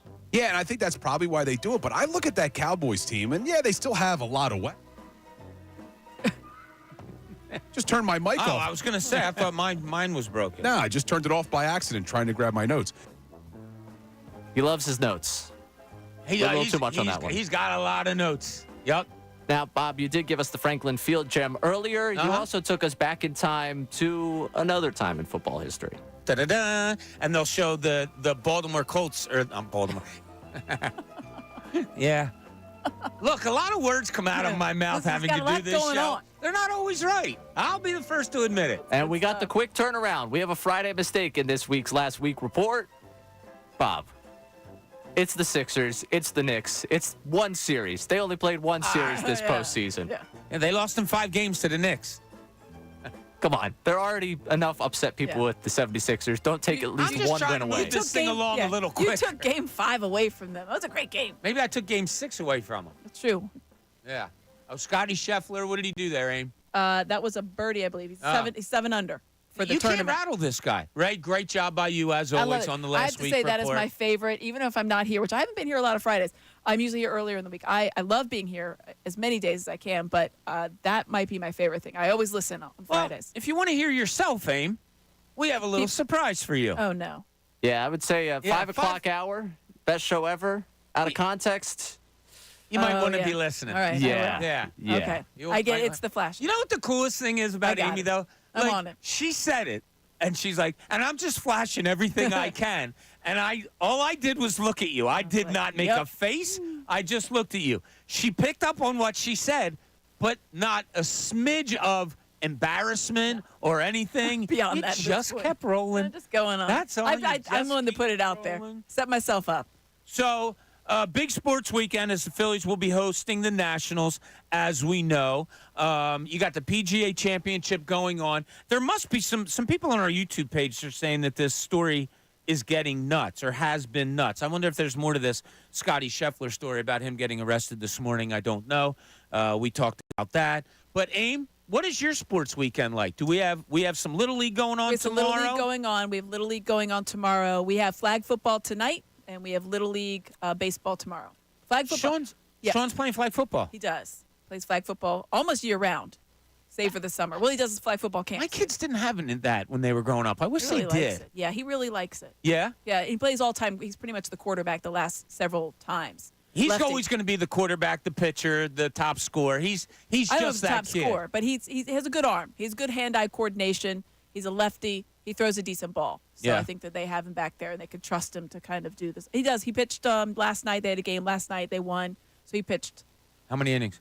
He pitched. It's only 4 innings, so he pitched 2. Kind of tried to even it out for the kids. It's funny. We actually had Ricky Bowe over at our house on Tuesday. He came over for Taco Tuesday because Shawnee's doing a project and he needed to interview some people based in. It's a Pennsylvania project, and he chose the Phillies. Big surprise.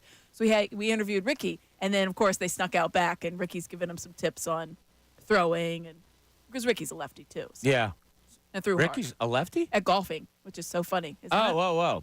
Okay. But Yeah, I he was can gonna understand. He understands. He throws right, but he's a Right. golfer lefty. Wasn't that strange? It's That an odd is- phenomenon. yeah, today. one of my people that can do sons- different things like that. My oldest son, Bobby,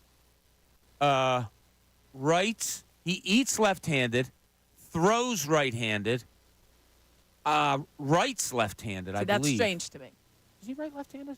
Now I'm There's a getting lot of people confused. that are like but that. He's They can do different one with and then that. they do the yeah. other. To Which me, is cool. It's all about your mind, Yeah. right? It's all about I the got brain. nothing. I can't do anything with my left hand. Yeah, it write or was weird. I throw. wasn't a great dribbler left-handed, but I shot a lot left-handed. Okay. Like, I had no problem finishing in the lane, throwing it up left-handed. And throwing it up is exactly what I did an awful lot. All right, we get back. We're going to close this week out with Amy Fedor as we take you up to the best show ever. Today, it's Tyrone and Bill Colarulo as we throw congratulations out to Ricky Bottalico, whose daughter is graduating this weekend. Middays, Bob Cooney here at 97.5 The Fanatic.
Getting ready to close it out this week is what we're doing. What a fun week it's been. We thank you for all of you listening. We thank you for calling in, our wonderful YouTube family. You guys are the greatest. I can't believe Mopar got on me a little bit today. He gave me a come on, Bob. He did give you a come on, Bob. It hurt you. A little bit. Yeah. A little bit. Little I'm not that sensitive. But like that hurt me a little bit when my man Mopar came after me. But I'm going to tell you anyway about the Fanatic deal of the week. It's New Jersey Motorsports Park. You can get a $100 gift card to New Jersey Motorsports Park for just $50. It's in Millville, New Jersey. You'll be able to experience high-speed thrills with arrive and drive go-karting, plus axe throwing, and a wide-ranging menu at the Finish Line Pub.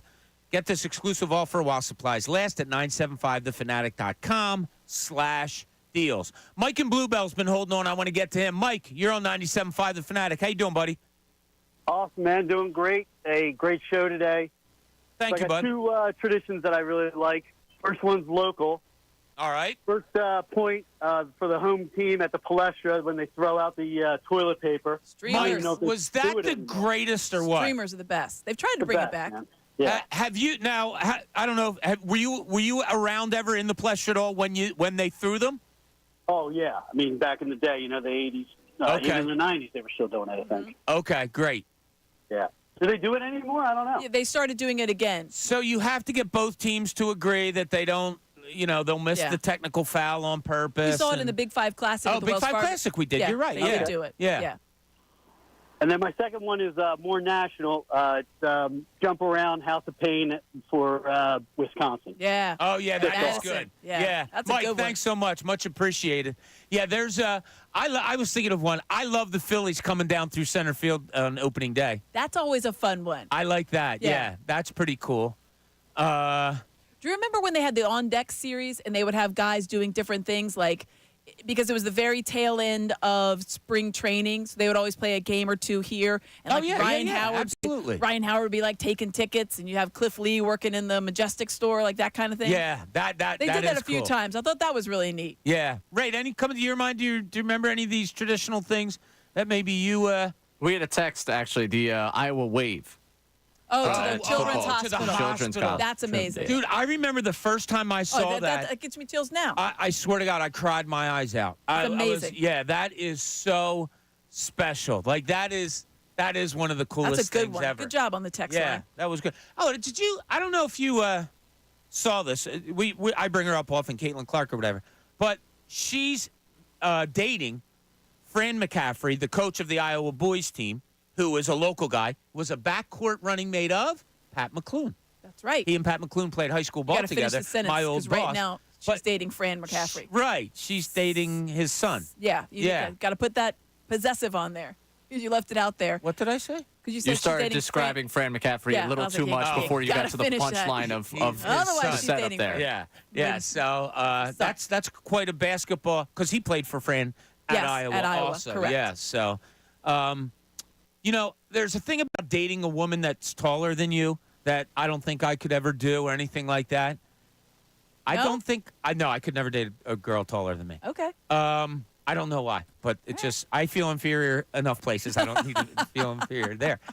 Shut up, Ray. I'm not talking to I'm just saying. I don't know 5 o'clock if I could date a girl that's better than me in basketball.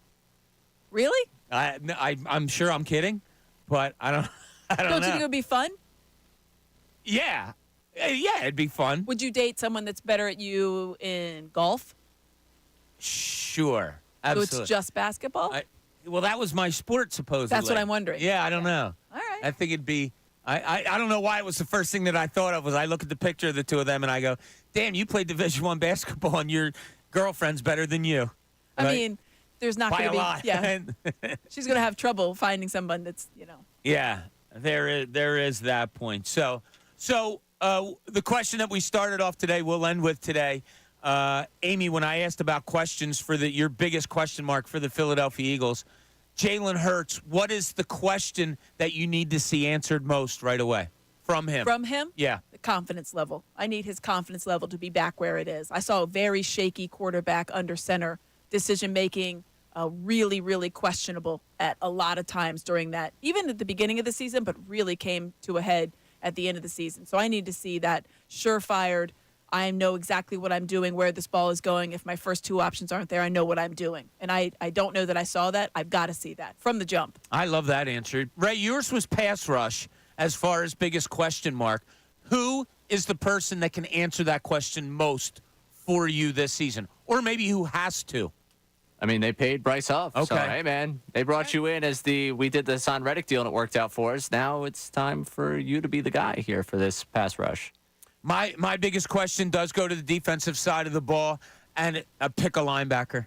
That's what it is. I have questions about Devin White. He was benched last year in Tampa. I have questions about Nakobe Dean. We had somebody call yesterday saying, you don't have to have questions about him. They're going to be good. That linebacking core is going to be good.